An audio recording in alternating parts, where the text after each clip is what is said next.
कुशल, good afternoon, बताइए। Good afternoon Deepa. देखिए यहाँ पर स्पेसिफिक ट्रिगर्स आज तो ग्लोबल के रहने वाले हैं। पोस्ट मार्केट नंबर्स आएंगे शायद अक्टूबर महीने के जो सीपीआई आंकड़े हैं यूरोप के, वो इंपॉर्टेंट होंगे, और यूएस के लिहाज से उनका आज हाउसिंग स्टार्ट्स डेटा भी आएगा अक्टूबर महीने का ही। जहाँ तक कल का सवाल है, कैश स्पेस से ईसैफ एसएफबी ये अपने दूसरी तिमाही के नंबर्स डिक्लेयर करेंगे।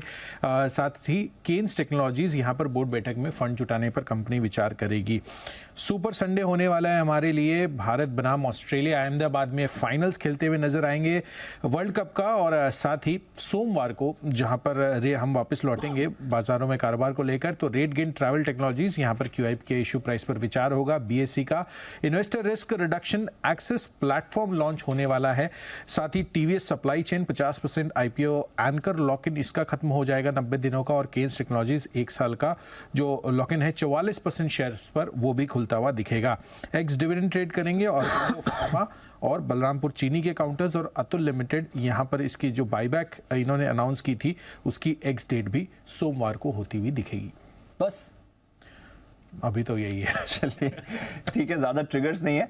और आज कुशल को कंपनी देने के लिए कोई स्टॉक्स न्यूज़ के लिए भी नहीं आए, क्योंकि कुछ ज़्यादा खबरें भी नहीं आई हैं। 1-2 बड़ी डील्स हुई हैं, डिलीवरी की बड़ी ब्लॉक डील हुई थी सुबह, 1-2 और स्टॉक्स में आपने कुछ एक्शन बनते हुए देखा। अदरवाइज बहुत ही सुस्त ट्रेड वाला दिन रहा है, तो कुछ ज़्यादा एक्शन इस समय नहीं आ रहा है। बट आइए, इस मूड माहौल को और सुधारने के लिए हमारे सारे मेहमान तैयार। बंसल जी, वागले साहब, सुमित जी, विश्वेश जी, हिमांशु गुप्ता साहब, शरद अवस्थी साहब end of course Ashu sir भी हमारे साथ इस समय शो पर जुड़ रहे हैं। थोड़ा नरमी का वाला बाजार बना हुआ था, बट स्टॉक्स में अच्छा रोटेशन इस समय आते हुए दिख रहा है, तो वहां पर आपको रखनी है नजर। इंश्योरेंस स्टॉक्स पर रखिए नजर, यहां पर भी बड़ी तेजी इस समय बनती हुई दिख रही है। अच्छा एक्शन इस समय बाजार आपको दिखा रहा है। स्टॉक्स में इंडेक्स लेवल पर आपको जरूर नरमी बनती हुई दिखेगी। आइए शुरुआत करते हैं हिमांशु जी के साथ। पहला बिगुल उनके लिए, हिट बैट हिमांशु।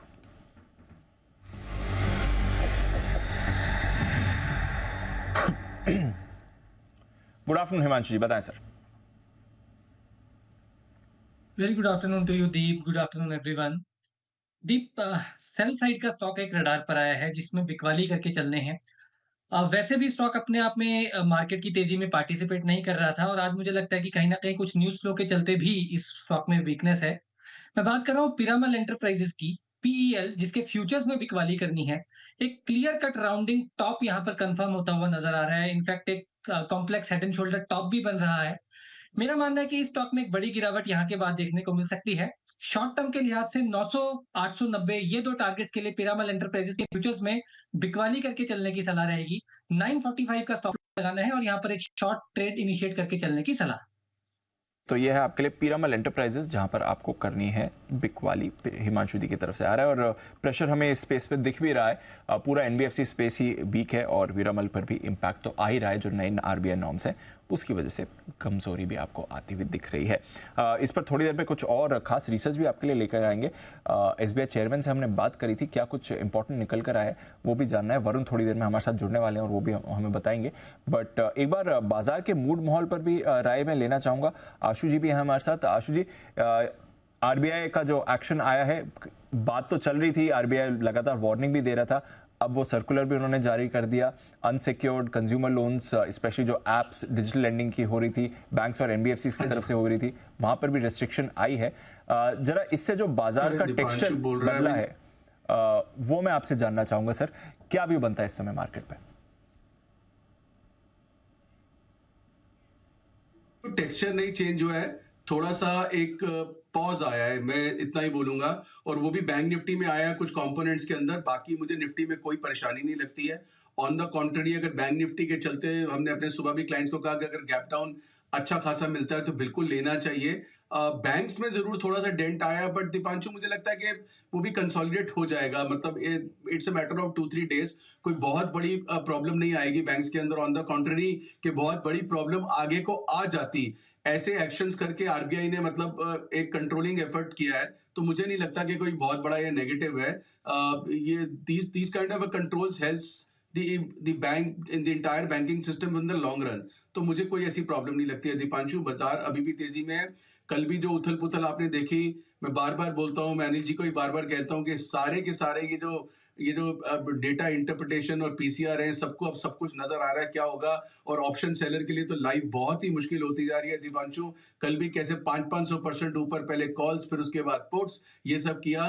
ये उथल पुथल जरूर रहेगी, इसीलिए बहुत तरीके से ट्रेड करना है। या तो नॉर्मल कैश स्टॉक्स के अंदर रहिए और डिलीवरी के लिए रहिए ताकि कोई प्रॉब्लम ना आए। बट ओवरऑल टेक्सचर दीपांशु कोई चेंज नहीं हुआ है। I would say it is just a pause. मुझे कोई प्रॉब्लम नहीं लगती है। अभी मेरा निफ्टी में मतलब एक स्प्रेड बनाने का भी मतलब मूड माहौल पूरा बन रहा है। But I think I am just analysing कि आज बनाना चाहिए, मंडे को बनाना चाहिए, क्योंकि वीकेंड है, फिर उसके बाद 4 दिन हमारे को मिलते हैं। बट ओवरऑल मार्केट डिप्स पे बिल्कुल लेनी है। जितने पुराने स्टॉक्स थे दीपांशु, मतलब right from NTPC, Tata power, Tata steel, metal, Ashok Leyland, DLF, LNT, किसी में भी कोई प्रॉब्लम नहीं है। एक बैंक ऑफ बड़ौदा का हमने रिसेंट स्प्रेड बनाया था दीपांशु।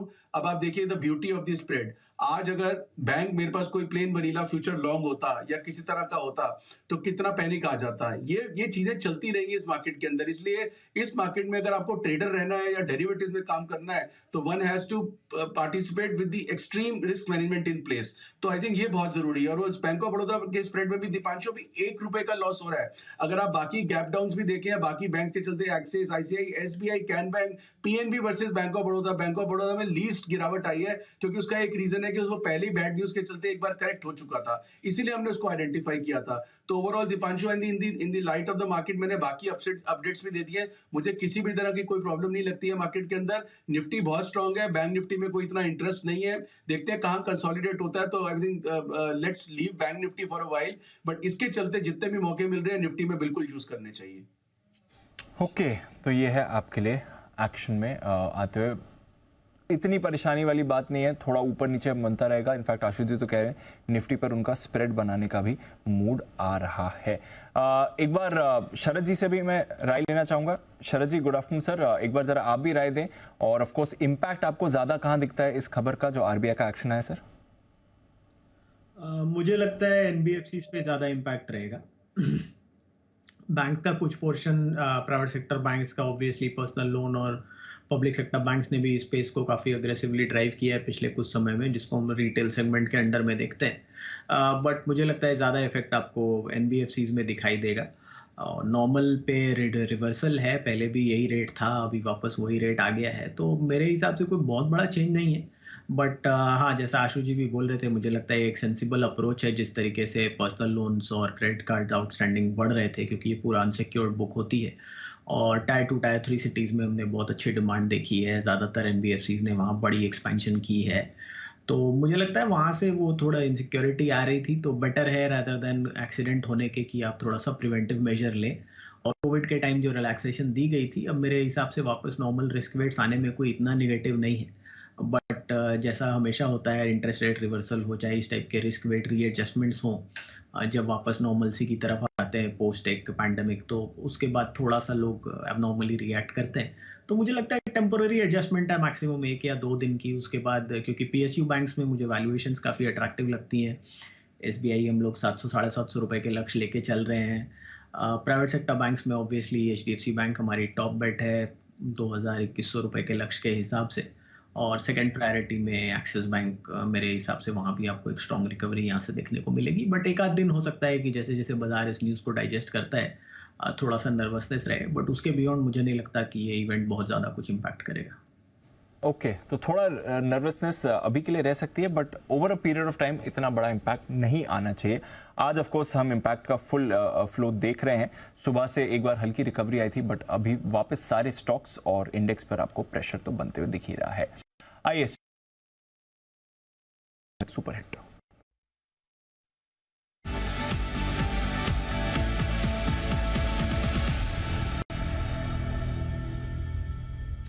गुड आफ्टरनून सुमित जी, बताएं sir. Good afternoon Deepanshu, buy का स्टॉक अभी रडार पे आया है। स्टॉक का अभी भाव चल रहा है 76.70, 76.75, 76 रुपए 70 पैसे, 76 रुपए 75 पैसे। रेलवे सेक्टर के अंदर मोमेंटम बना हुआ है। जो स्टॉक अभी मेरे रडार पे आया है उसका नाम है IRFC। IRFC के अंदर मोमेंटम तेजी का बना हुआ है। स्टॉक ने एक बढ़िया कैंडल फॉर्म करी है।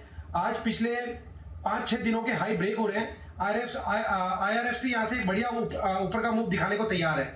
जिन्होंने ले रखा है वो लोग होल्ड करें, क्योंकि सेक्टर पूरा तेजी के अंदर है। ये स्टॉक के अंदर भी तेजी का मोमेंटम जारी रहना चाहिए। नीचे के अंदर जो इसका सपोर्ट या स्टॉप लॉस बनेगा 73 रुपए 50 पैसे के पास बनेगा, तो 73 के स्टॉप लॉस से IRFC में खरीदारी करके चलने का सलाह रहेगा।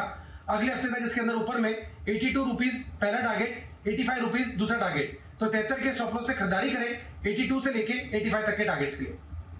85 ये है आपके लिए दो टारगेट जहां पर IRFC ये स्टॉक एक्शन में आ सकता है। रेलवे के सारे स्टॉक्स आज वापस आपको मोमेंटम में दिखा रहे हैं। IRFC में आपको मूव दिख रही है, RVNL राइट्स यहां पर एक्शन आपको आते हुए दिखाए। इरकॉन ये भी एक और काउंटर है जहां पर आपको बढ़िया मूव आती हुई दिख रही है। तो रेलवे आज वापस मोमेंटम में आ रहा है।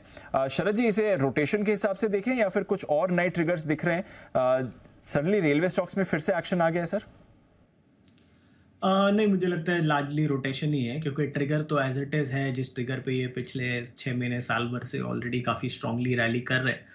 मुझे लगता है जिस टाइप का रेलवे का कैपेक्स प्लान है, और कल परसों शायद रेलवे मिनिस्टर की जो अनाउंसमेंट आई है कि नए ट्रेन्स वगैरह भी लॉन्च करने की वो बात कर रहे हैं, उससे हो सकता है वापस थोड़ा सा रीइन्विगरेट हो गया वो इंटरेस्ट। अक्रॉस द बोर्ड मुझे लगता है जो रेलवे कैपेक्स है वो काफ़ी पॉजिटिव रहना चाहिए इन कंपनीज के लिए, और अगर कुछ इंटरनेशनल अपॉर्चुनिटीज़ ये लोग कैश ऑन कर पाते हैं तो वो एक एडेड ट्रिगर हो सकता है इनके लिए। इरकॉन पर्टिकुलरली मैं सुबह देख रहा था, सारे के तो नंबर्स मुझे याद नहीं है, लेकिन जनरली मुझे लगता है अभी भी वैल्यूएशंस अक्रॉस द बोर्ड बहुत एक्सपेंसिव नहीं है। इरकॉन मुझे लगता है 150-160 के आसपास लगभग फुल्ली वैल्यूड हो जाता है। यहाँ से बहुत ज़्यादा अपसाइड मुझे दिखाई नहीं देती। अगले साल भी 9-10 रुपए के आसपास ही अर्निंग्स आनी चाहिए, unless and until international level पे कुछ बहुत बड़ा कर पाते हैं। ऑर्डर बुक गाइडेंस जो कंपनी की है वो काफ़ी स्ट्रॉन्ग है, हालांकि इस साल भी लगभग 40,000 करोड़ की ऑर्डर बुक के साथ वो क्लोज करने की बात कर रहे हैं। तो इरकॉन ग्रोथ वगैरह इनके पास ठीक रहेगी, बट इरकॉन लगभग फुल्ली वैल्यूड रहता है। बट बाकी कंपनीज में मुझे लगता है अभी भी वैल्यूएशन कंफर्ट है, और आपको यहाँ से भी डिसेंट अपसाइड मिलनी चाहिए। लॉन्ग टर्म में मुझे लगता है जिस टाइप का कैपेक्स प्लान है रेलवेज का, सारी रेलवे कंपनीज को बहुत फायदा होना चाहिए। तो रेलवेज पर रखिए नजर, ये काउंटर्स आपको सारे एक्शन में आते हुए दिख रहे हैं। और इरकॉन की शरद जी आपने बात भी करी, सीरी साहब कई बार इरकॉन रेकमेंड कर चुके हैं, and one of those rare occasion जब आशु सर की तरफ से कैश कॉल्स आती हैं, उसमें भी इरकॉन हफ्ते की शुरुआत में आशु सर आपकी तरफ से कॉल आया था, 185 तक के टारगेट दिए थे। आज जबरदस्त मोमेंटम है, 170 का लेवल आज ही इसमें आ गया। जरा रिविजिट करें सर, 8.5% ऊपर है आज। दीपांशु, अभी हमने क्लाइंट से शेयर किया है एग्जैक्टली हमने 156-57 का जो भाव था उस पे लिया था, 145 का स्टॉप लॉस, 185 का टारगेट था। तो अब स्टॉप लॉस बिल्कुल बाइंग पे लगा के आपको 50% प्रॉफिट बुक कर लेना चाहिए और 50% को रन करना चाहिए। ये जो ट्रैक्शन आज आई है, मुझे नहीं लगता कि सिर्फ एक ही दिन की है।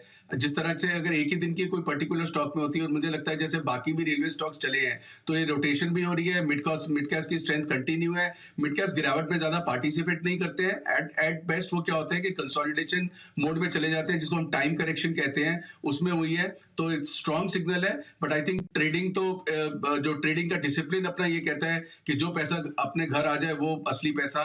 तो जो 155-656 में लिया था, स्टॉप लॉस 56 हो जाना चाहिए, पार्शियल बुकिंग कर लेनी चाहिए और पार्शियल को रन करना चाहिए 185 के टारगेट के लिए। तो ये है आपके लिए इरकॉन, पार्शियल प्रॉफिट बुक कर लीजिए, अदरवाइज 185 के टारगेट अभी भी इस पर इंटैक्ट है। जबरदस्त मोमेंटम इन सारे रेलवे स्टॉक्स में आ रहा है। निफ्टी के निशानबाज नितिन जी भी बस जुड़ने की तैयारी में, उससे पहले एक बार वागले साहब के पास चलते हैं। बिगुल वागले का वंडर।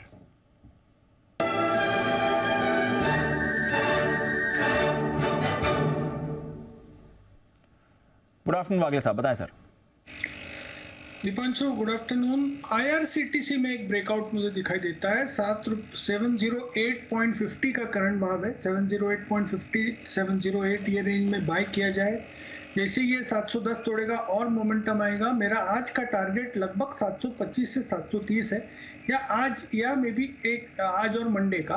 तो एक 12-15 रुपए की अपसाइड के लिए आपको 6-7 रुपए का स्टॉप लॉस लेना है। 703 रुपए 50 पैसे का स्टॉप लॉस। ओके, 703.50 का स्टॉप लॉस खरीदारी करिए। IRCTC ये काउंटर आपको एक्शन में दिख सकता है 725 और 730 के लेवल्स के लिए। आइए नितिन जी भी हमारे साथ तैयार, उनका भी करते हैं स्वागत। निफ्टी के निशानेबाज नितिन मुरार का।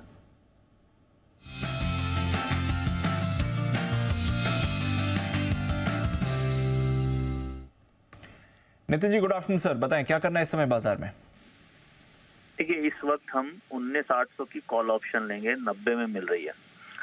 19,800 की कॉल ऑप्शन आपको 90 में मिलती है और स्टॉप लॉस छोटा रखेंगे 75 का, यानी केवल 15 रुपए का स्टॉप लॉस पे ट्रेड ले रहे हैं। और इसके फर्स्ट टारगेट आपको मिलेंगे 15 का रिस्क ले रहे हैं तो 15 रुपए टारगेट बनेगा, क्योंकि डेटा साइडवेज है तो बहुत बड़ी मूव नहीं होगी। बट यह है कि 90 पे ले रहे हैं तो फर्स्ट टारगेट 105, और अगर 105 पे बिक जाए तो आप आधी प्रॉफिट बुक कर लें और उसके बाद टारगेट 115 रखेंगे, और अगर 105 बिक जाती है तो फिर आपका trailing stop loss buying price हो जाएगा। बट यहाँ पे 90 पे हम कॉल ऑप्शन अटेम्प्ट ले रहे हैं, फर्स्ट टारगेट 105 और उसके ऊपर 115, स्टॉप लॉस 75। ओके, ज्यादा एक्शन एक्सपेक्ट नहीं कर रहे नितिन जी? टारगेट थोड़े कम ही आ रहे हैं सर? नहीं, आज साइडवेज है, क्योंकि देखिए पिछले पूरे वीक में रैली रही है और रैली के बाद नॉर्मली कूल ऑफ हो रही है। डेटा वैसे पॉजिटिव है, अभी 2 वीक बचे हुए हैं, तो मुझे लग रहा है आज मार्केट हल्का सा साइडवेज मूव रहेगा। बैंक निफ्टी में थोड़ी प्रॉफिट बुकिंग हो रही है और निफ्टी में साइडवेज मोमेंटम है, तो मैं ऐसा लग रहा है कि आज का दिन साइडवेज ही होना चाहिए, या हो सकता है लास्ट में थोड़ा एक बाउंस आ जाए। ओवरऑल ट्रेंड पॉजिटिव है, अगले वीक के लिए व्यू पॉजिटिव बन रहा है, तो हम यहाँ पे हल्का सा डिप पे कॉल ऑप्शन अटेम्प्ट कर रहे हैं। ओके, बैंक्स का क्या व्यू है सर? एक बार दिन में थोड़ी रिकवरी आई थी बट बैंक्स वापस प्रेशर में, 500 पॉइंट का कट है बैंक निफ्टी पे। बैंक निफ्टी में 43,700 पे सपोर्ट है, जहां से मार्केट बाउंस की है 100 पॉइंट, अभी 43,800 है। तो मुझे ऐसा लग रहा है कि बाय ऑन डिप का ही मार्केट है, क्योंकि लॉन्ग रोल ओवर्स हैं और शॉर्ट वाले ट्रैप हैं, तो मंदी तो ज्यादा नहीं आएगी, बाय ऑन डिप का मार्केट है। तो 43,700 को आप सपोर्ट मान करके यहाँ से फिर से आप मान सकते हैं कि एक बार 43,900 950 बैंक निफ्टी आनी चाहिए। हो सकता है अगले वीक में आए, आज मोमेंटम नहीं है डेटा में, बट व्यू हमें पॉजिटिव रखना चाहिए, पुट्स को अवॉइड करके चलना चाहिए। और मुझे ऐसा लगता है कि अगले वीक में फिर से हम 43,950 और 44,000 की तरफ बैंक निफ्टी में मूव करेंगे। सर, जो गिरावट होनी थी वो हो चुकी है, यहाँ से और वीकनेस नहीं देख रहे हैं बैंक निफ्टी में? बैंक निफ्टी में वीकनेस आज नहीं देख रहा हूँ, और आज का डेटा में तो मुझे 43,700 में सपोर्ट दिख रहा है, तो मुझे आज और गिरावट नहीं लग रही है। और अगले वीक भी पॉसिबल है कि बैंक निफ्टी में फिर से बाउंस आ जाए, क्योंकि क्या रोल ओवर्स लॉन्ग है और करीब करीब 30-35 लाख बैंक निफ्टी की क्वांटिटी, मतलब आप 30 लाख नहीं, एग्जैक्टली मैं बताता हूँ, करीब करीब बैंक निफ्टी में 17-18 लाख शेयर ट्रैप्ड हैं शॉर्ट में, तो वो अभी कवर करेंगे, अभी एक्सपायरी बाकी है, शॉर्ट कवरिंग और आएगी। और निफ्टी में भी अगर आप देखेंगे तो करीब करीब 98 लाख क्वांटिटी ट्रैप्ड है शॉर्ट में, तो शॉर्ट कवरिंग आनी चाहिए। मुझे नहीं लगता है कि मार्केट गिरेगी, बाय ऑन डिप का ही मार्केट है। हो सकता है इस मंथ में एक्सपायरी 44,500 की तरफ, 44,700 की तरफ हो, और निफ्टी की एक्सपायरी 19,900 की तरफ भी हो सकती है। ओके, तो ये है आपके लिए नितिन जी की राय, निफ्टी की एक्सपायरी 19,900 पर भी हो सकती है। और जैसा अभी आशु जी भी कह रहे थे, शरद जी भी कह रहे थे, एक बार के लिए जो इम्पैक्ट आना था वो आ गया, बैंक्स में और प्रेशर यहाँ से नहीं दिख रहा है। शुक्रिया नितिन जी जुड़ने के लिए और बाजार पर लेवल्स और अपनी स्ट्रैटेजी भी शेयर करने के लिए। 43,700 के इर्द गिर्द ही आप देख रहे हैं बैंक निफ्टी ट्रेड कर रहा है, कोई साइजेबल रिकवरी अब नहीं हुई। एक बार बीच में थोड़ी अटेम्प्ट जरूर आया था ओपनिंग की गिरावट के बाद, बट अब वहां से हम देख रहे हैं कि यहां से और वीकनेस नहीं आनी चाहिए, ये हमारे एक्सपर्ट्स का व्यू बन रहा है। बट नॉनदलेस बड़ी खबर है और बड़ा इम्पैक्ट भी हुआ है, और बड़े इम्पैक्ट के लिए हमने एक बड़ी आवाज से बात भी करी थी। वरुण, एसबीआई चेयरमैन से हमने बात करी थी, कुछ इंटरेस्टिंग पॉइंट्स उन्होंने निकाले, जरा पहले ये बताइए, क्योंकि बाजार को लग रहा है कि ये सभी बैंक्स के लिए नेगेटिव है, सब पर इम्पैक्ट इसका नेगेटिव आएगा। इम्पैक्ट इस समय आ भी रहा है, स्टॉक्स में प्रेशर भी बना हुआ है, बट उन्होंने क्या कुछ कहा, जरा ये बताइए।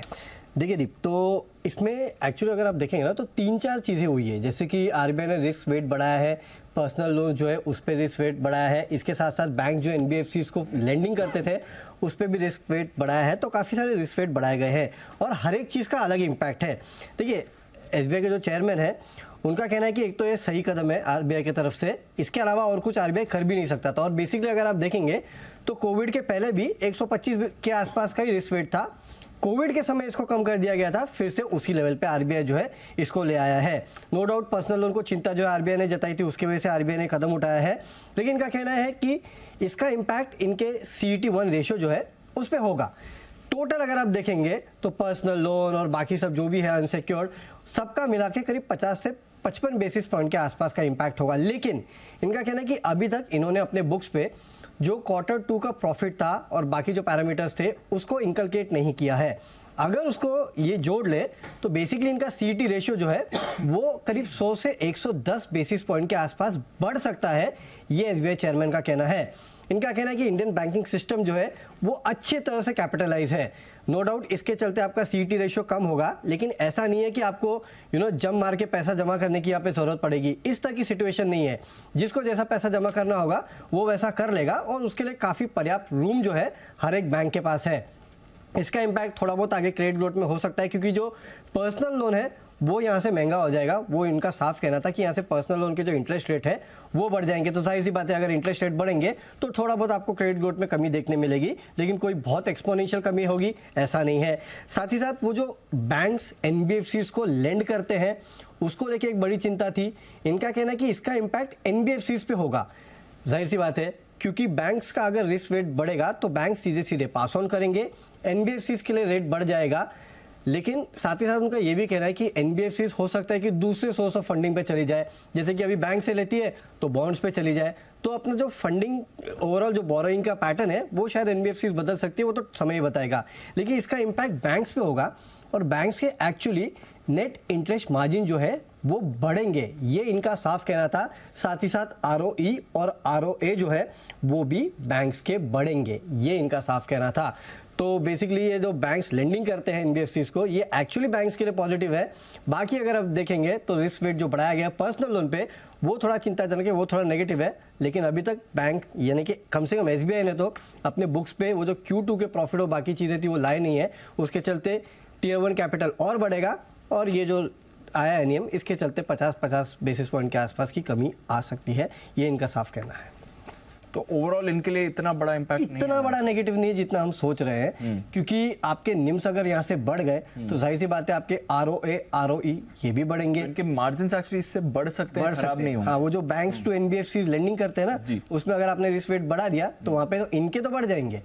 अब एनबीएफसीज के ऊपर है कि वो अपने बोरोइंग जो है जहाँ से बोरोइंग करते हैं उसको कैसे चेंज करते हैं। अगर उनको ये लग रहा है कि चलो बैंक से हमको ज्यादा महंगा पड़ रहा है तो बॉन्ड मार्केट में चले जाइए। राइट, तो ये आपको याद रखना है कभी भी कि आगे चल के इनका बोरोइंग मिक्स कैसे चेंज होता है। अगर बोरोइंग मिक्स चेंज नहीं हुआ तो बैंक्स को तो इसका उल्टा फायदा मिलेगा, याद रखिए। और अगर बोरोइंग मिक्स चेंज हुआ ना दीप यहाँ से तो जाएंगे तो ये बॉन्ड की तरफ जाएंगे। तो पीएनबी गिल्ड्स फिर से नजर पर रखिएगा। अंडरस्टूड। तो बेसिक बात यही है कि बैंक्स के लिए उतना खराब नहीं हो रहा है, एनबीएफसीज को करना पड़ेगा, थोड़ा ज्यादा खराब है।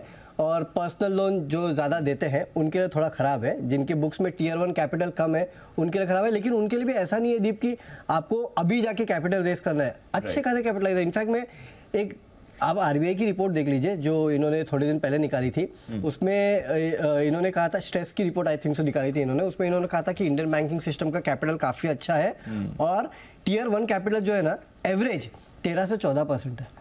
आप सोचिए इतना अच्छा बफर हमारे पास है तो जरूरत नहीं है। Got it. तो खराब खबर है, ऐसा नहीं है कि अच्छी खबर है, बट जो इम्पैक्ट है वो और ज्यादा खराब नहीं होना चाहिए। इसलिए एक बार के लिए जो बाजार ने रिएक्शन दिया, इसलिए हमारे एक्सपर्ट्स भी आपसे मान रहे हैं कि एक बार जो रिएक्शन आना था वो आ गया। अब स्टॉक स्पेसिफिक, बैंक स्पेसिफिक आ सकता है। छोटे बैंक्स में आप कह सकते हैं थोड़ा ज्यादा प्रेशर हो गया, जो कैपिटल रिक्वायरमेंट्स इनकी कम है वहां पर आपको ज्यादा प्रेशर नहीं दिखेगा। जहां पर कैपिटल रिक्वायरमेंट्स ज्यादा है वहां पर थोड़ा प्रेशर जरूर दिख सकता है। एक बार एसबीआई के चार्ट पर मैं राय लेना चाहूंगा। विश्वेश जी भी है हमारे साथ। विश्वेश जी, एक बार एसबीआई देखें, आज ऑफकोर्स इंपैक्ट आ रहा है, बट एसबीआई चेयरमैन का कहना है कि इनके लिए इतनी खराब खबर नहीं है। कैसे देखें चार्ट को सर, और यहाँ से इंपॉर्टेंट लेवल्स क्या होंगे बताएं। Good afternoon Deepanshu. देखिए मैं भी सुन रहा था चेयरमैन साहब का इंटरव्यू। इनफैक्ट स्वाति ने काफ़ी अच्छी तरह से बहुत डिटेल में क्वेश्चन पूछे। तो दो चीज़ है, एक तो चार्ट है, और अगर चार्ट के ऊपर बात करें तो टेक्निकली स्टॉक ने एक साल से कुछ नहीं किया। एक साल की जो मीन प्राइस है, मतलब एवरेज पकड़ो तो 560 के आसपास है। 50 रुपये ऊपर जोड़ दो, 50 रुपये नीचे जोड़ दो तो 50 मतलब 600 तक जाता है। अपसाइड में 620 तक जाता है और नीचे में मेरे ख्याल से 2 बार 500 तक गया है। अगर मुझे पूछो इस न्यूज़ की वजह से क्या हो सकता है, मुझे पर्सनली ऐसा लगता है कि देखिए मार्केट ओवरऑल काफ़ी स्ट्रेच्ड है और स्पेसिफिकली बैंकिंग मुझे लगता है आने वाले कुछ दिन तक साइडवेज टू नेगेटिव रहेगा। मैं बहुत ज़्यादा बुलिश नहीं हूँ बहुत बड़े अपसाइड के लिए। एट द सेम टाइम मुझे लगता है एसबीआई यहाँ से नियर टर्म में 540 तक आ सकता है। इनफैक्ट जो चेयरमैन साहब थे कारा साहब, उन्होंने इंडिकेशन भी दिया कि उनके ओवरऑल बॉटम लाइन पे ऑलमोस्ट 0.5 बेसिस पॉइंट का इंपैक्ट आएगा। बट वन मोर थिंग, मैंने इस तरह के आरबीआई एक्शन को पास्ट में ऑलमोस्ट 12-15 साल से मार्केट में हूं, मैंने आरबीआई गवर्नर को बहुत बार हिंट देते हुए देखा है। अगर आरबीआई गवर्नर ये इस तरह के हिंट दे रहा है कि सिस्टम में एक्सेस लिक्विडिटी है एंड एनबीएफसी का जो कंज्यूमर लोन का ग्रोथ है वो सम रिस्क है, that means they are have some data which we as a normal humans does not have it and they are sensing some sort of a bigger risk. तो अगर मुझे पूछो तो in near term दो चीज हुई है। पहला, ग्लोबल मैक्रो जो है वो कूल ऑफ हुआ है। आपका 106 वाला जो डॉलर इंडेक्स था वो नीचे आ चुका है 103 के आसपास। 94 वाला जो क्रूड ऑयल था वो 74 आ चुका है। एट द सेम टाइम अगर 5% वाला यूएस का 10 ईयर यील्ड था तो 4.36 आ चुका है। तो ग्लोबल मैक्रो अच्छा होने की वजह से शायद हम ना गिरे, क्योंकि हम ओवरऑल बढ़ी रहते। एट द सेम टाइम इस तरह की न्यूज आती है तो मुझे लगता है कि हम ऑलरेडी थोड़े स्ट्रांग थे। तो by and large SBI lower side में 500 तक आ सकता है। मुझे नहीं लगता कि in a very near term SBI 600 के ऊपर जाना चाहिए। दीपांशु और खराब नहीं होते हुए दिख रहा है एसबीआई। विश्वेश जी को भी देखते हैं कैसी मूव आती है। फिलहाल स्टॉक ऑफ कोर्स डेज लो पर ट्रेड कर रहा है, 3.5% का कट इस समय। आइए हिमांशु जी के पास चलते हैं, कॉल है उनकी तरफ से तैयार, और फिर सिटी साहब भी बस जुड़ने के लिए तैयार हो रहे हैं। पर पहले हिटमैन हिमांशु।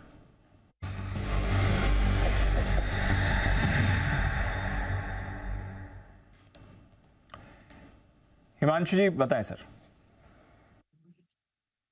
दीप, खरीदारी करके चलना है। खरीदना है एक्साइड का फ्यूचर, जिसमें कि एक काफी अच्छा एक प्राइस फॉर्मेशन बनता हुआ नजर आ रहा है। और अगर आप इसका लॉन्ग टर्म चार्ट देखें तो आज ये वीकली बेसिस पर काफी अच्छा एक मोमेंटम गेन कर एक ब्रेकआउट के पर वीकली बेसिस पर क्लोज देने के लिए तैयार है। इनफैक्ट अगर आज एक्साइड 278-279 रुपए के ऊपर बंद होता है तो दीप ये मेरे लिए अगले हफ्ते के लिए पिक ऑफ द डे का स्टॉक है, क्योंकि लॉन्ग टर्म चार्ट्स पर क्लियर कट एक साइडवेज कंसोलिडेशन के बाद स्टॉक में एक फ्रेश ब्रेकआउट है, जो कि ये कंफर्म करेगा कि आने वाले टाइम में ये स्टॉक 300 की तरफ चलने के लिए तैयार है। तो फिलहाल 1 से 2 दिन के नजरिए से लेकर एक्साइड के फ्यूचर्स में खरीदारी करें। 273 का स्टॉप लॉस लगाना है। पहला टारगेट 282 रुपए, दूसरा टारगेट 285 रुपए, लेकिन 280 के ऊपर अगर ये स्टॉक निकलता है तो फ्रेश ब्रेकआउट होगा और फिर इसको फ्रेश खरीदारी के लिए उस लेवल पर भी और ऐड किया जा सकता है। एक्साइड, इस पर करनी है खरीदारी। ये स्टॉक भी एक्शन में आते हुए दिख सकता है 282 और 285 के टारगेट के लिए। आइए 2:30 बज चुके हैं, सेठी साहब भी हैं तैयार, करते हैं उनका स्वागत।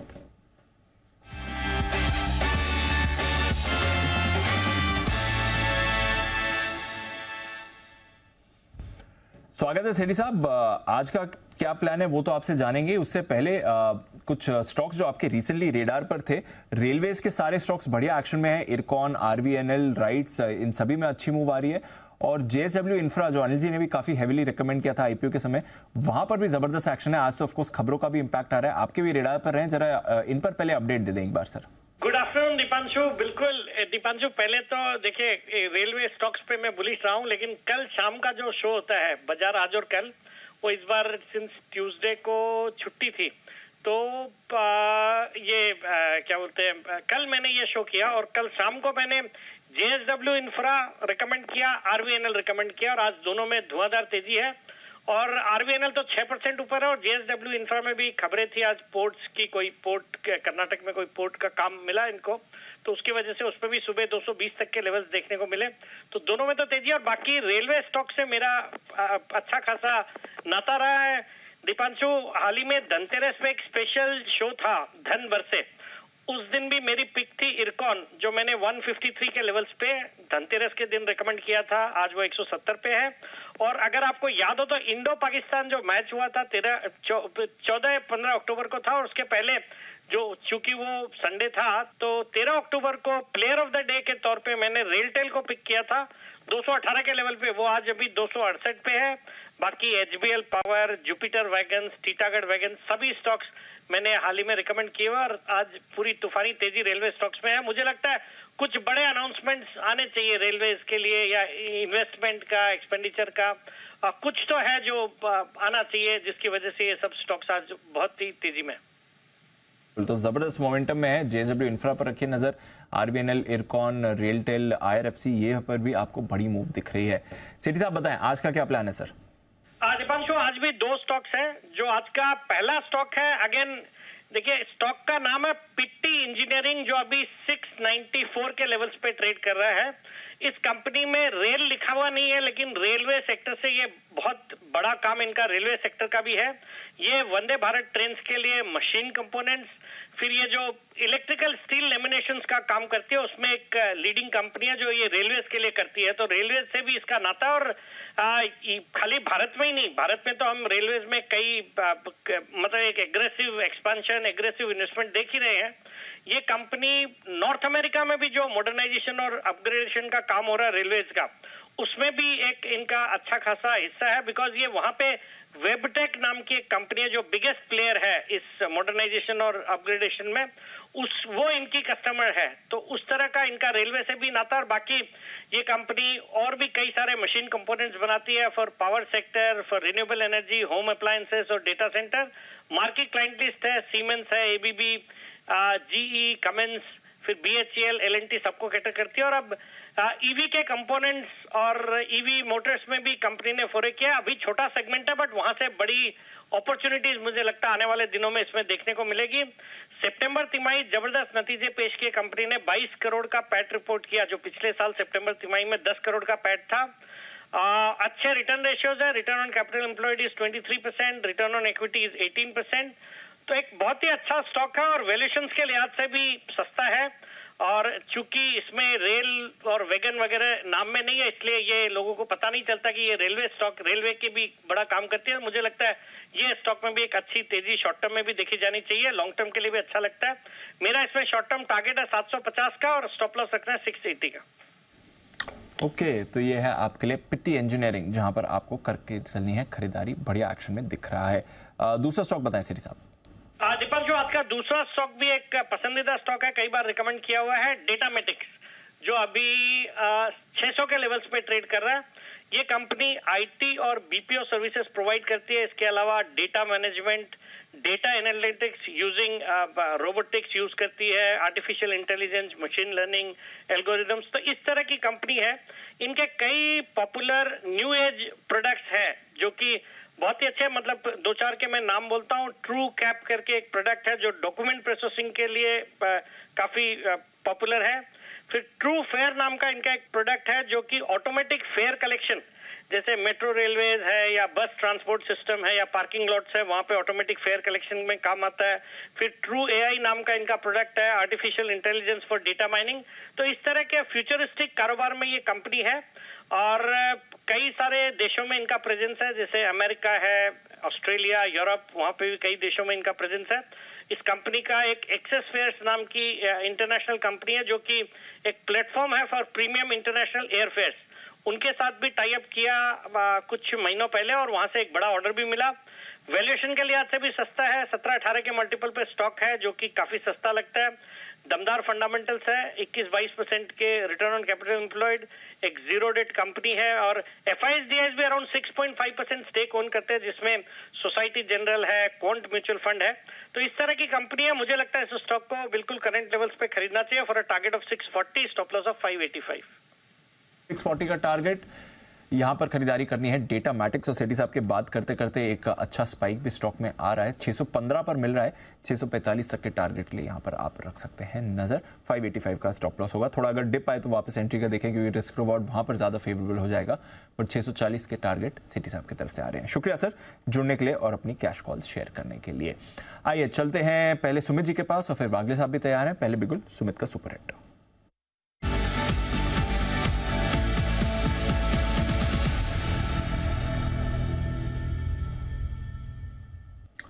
बताएं सर। दिवांशु, बाय का स्टॉक रडार पे आया है। स्टॉक का भी भाव चल रहा है 144 रुपए, 144 रुपए 25 पैसे। 144.25 का अभी भाव है। स्टॉक का नाम है BEL, Bharat electronics limited. BEL के अंदर मोमेंटम तेजी का जारी है। स्टॉक कंटिन्यूस अपट्रेंड के अंदर में है। बीच में छोटे मोटे गिरावट आते हैं, बट ओवरऑल इसके अंदर बुलिश ट्रेंड कंटिन्यू है। स्टॉक अभी कल का हाई ब्रेक कर रहा है, खरीदारी करके चलने का सलाह रहेगा। जिन्होंने ले रखा है वो लोग होल्ड करें। वैसे भी ये स्टॉक हम कंटिन्यूसली लोअर लेवल से रिकमेंड करते हुए आ रहे हैं। स्टॉक का जो नीचे में चार्ट्स के ऊपर अभी इमीडिएट सपोर्ट निकल के आ रहा है 141.50, 142 का है, तो 142 के नीचे का स्टॉप लॉस लगा के BL में खरीदारी करके चलने का सलाह रहेगा। ऊपर में जो टारगेट देखने को मिल सकते हैं, 148 का पहला टारगेट, 151 का दूसरा टारगेट, ये दोनों शॉर्ट टर्म के टारगेट है। पोजीशन टारगेट और ऊपर के देखने को मिलेंगे। तो 142 के नीचे का स्टॉप लॉस लगा के बीएल में खरीदारी करें 148 151 के टारगेट्स के लिए। फेवरेट का और वापस आपके रेडार पर आ भी रहा है। डिफेंस स्टॉक्स भी पिछले कुछ दिनों से वापस रेडार पर आ गए हैं। खरीदारी करें 148 और 151 के टारगेट्स के लिए। आइए चलते हैं वागले साहब के पास। बिगुल वागले का वंडर।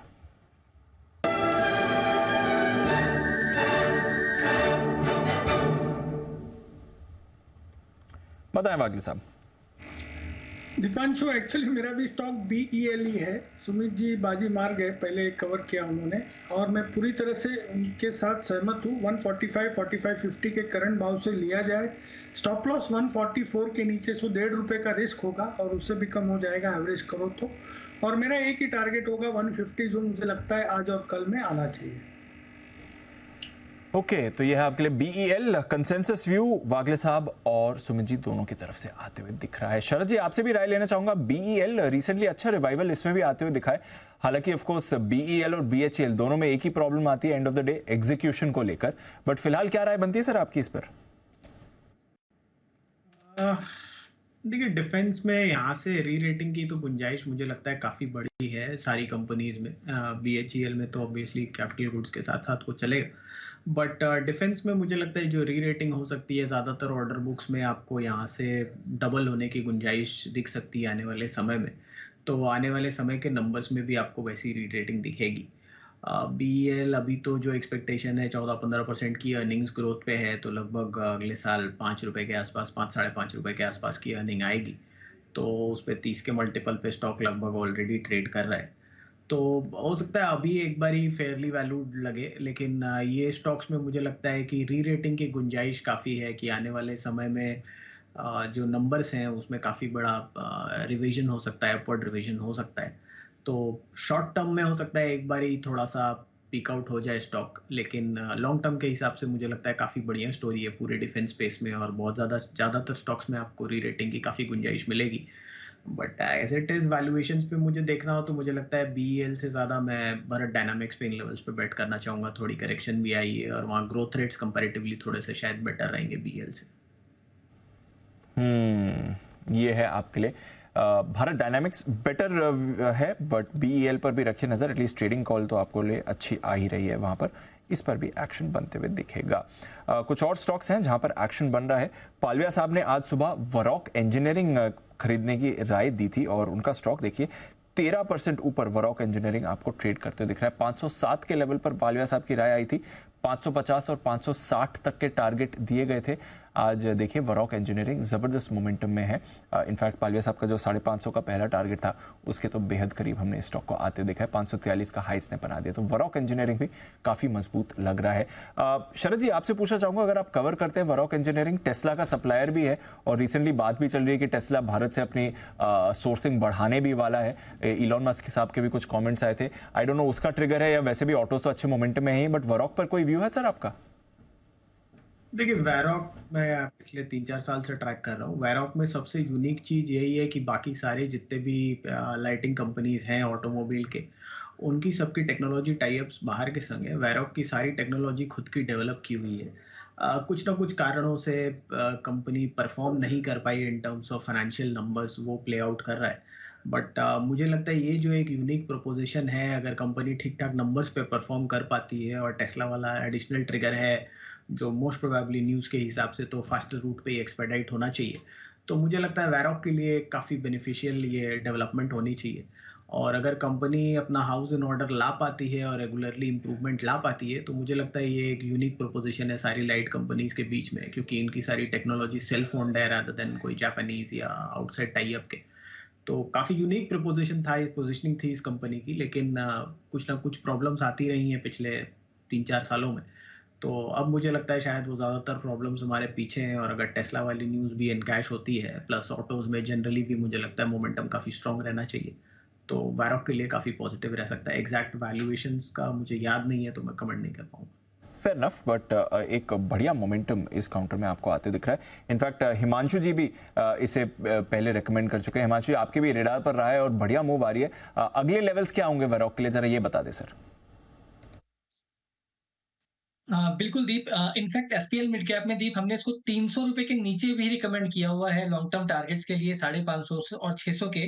बट आज दीप जिस हिसाब से ये स्टॉक आज 500 रुपए के ऊपर जो इसका एक इंटरमीडिएट टर्म का एक काफी स्ट्रॉन्ग रेजिस्टेंस था, उसको वीकली बेसिस पर निकाल रहा है। तो मुझे लगता है कि अब इस स्टॉक में फ्रेश री रेटिंग होती हुई नजर आएगी और मुझे लगता है कि पोजिशनल तौर पर यहाँ पर 750 से 800 रुपए तक के मूव मिलेंगे। ऑफ कोर्स थोड़ा डिप मिले वहां पर फ्रेश खरीदारी करें, बट अगर आपके पास थोड़ा सा एक शॉर्ट टू मीडियम टर्म नजरिया है तो 440 450 का स्टॉप लॉस मेंटेन करें और 500 रुपए के आसपास कोई भी अगर रिट्रेसमेंट्स मिलती हैं तो उस गिरावट को खरीदारी के लिए यूटिलाइज करें।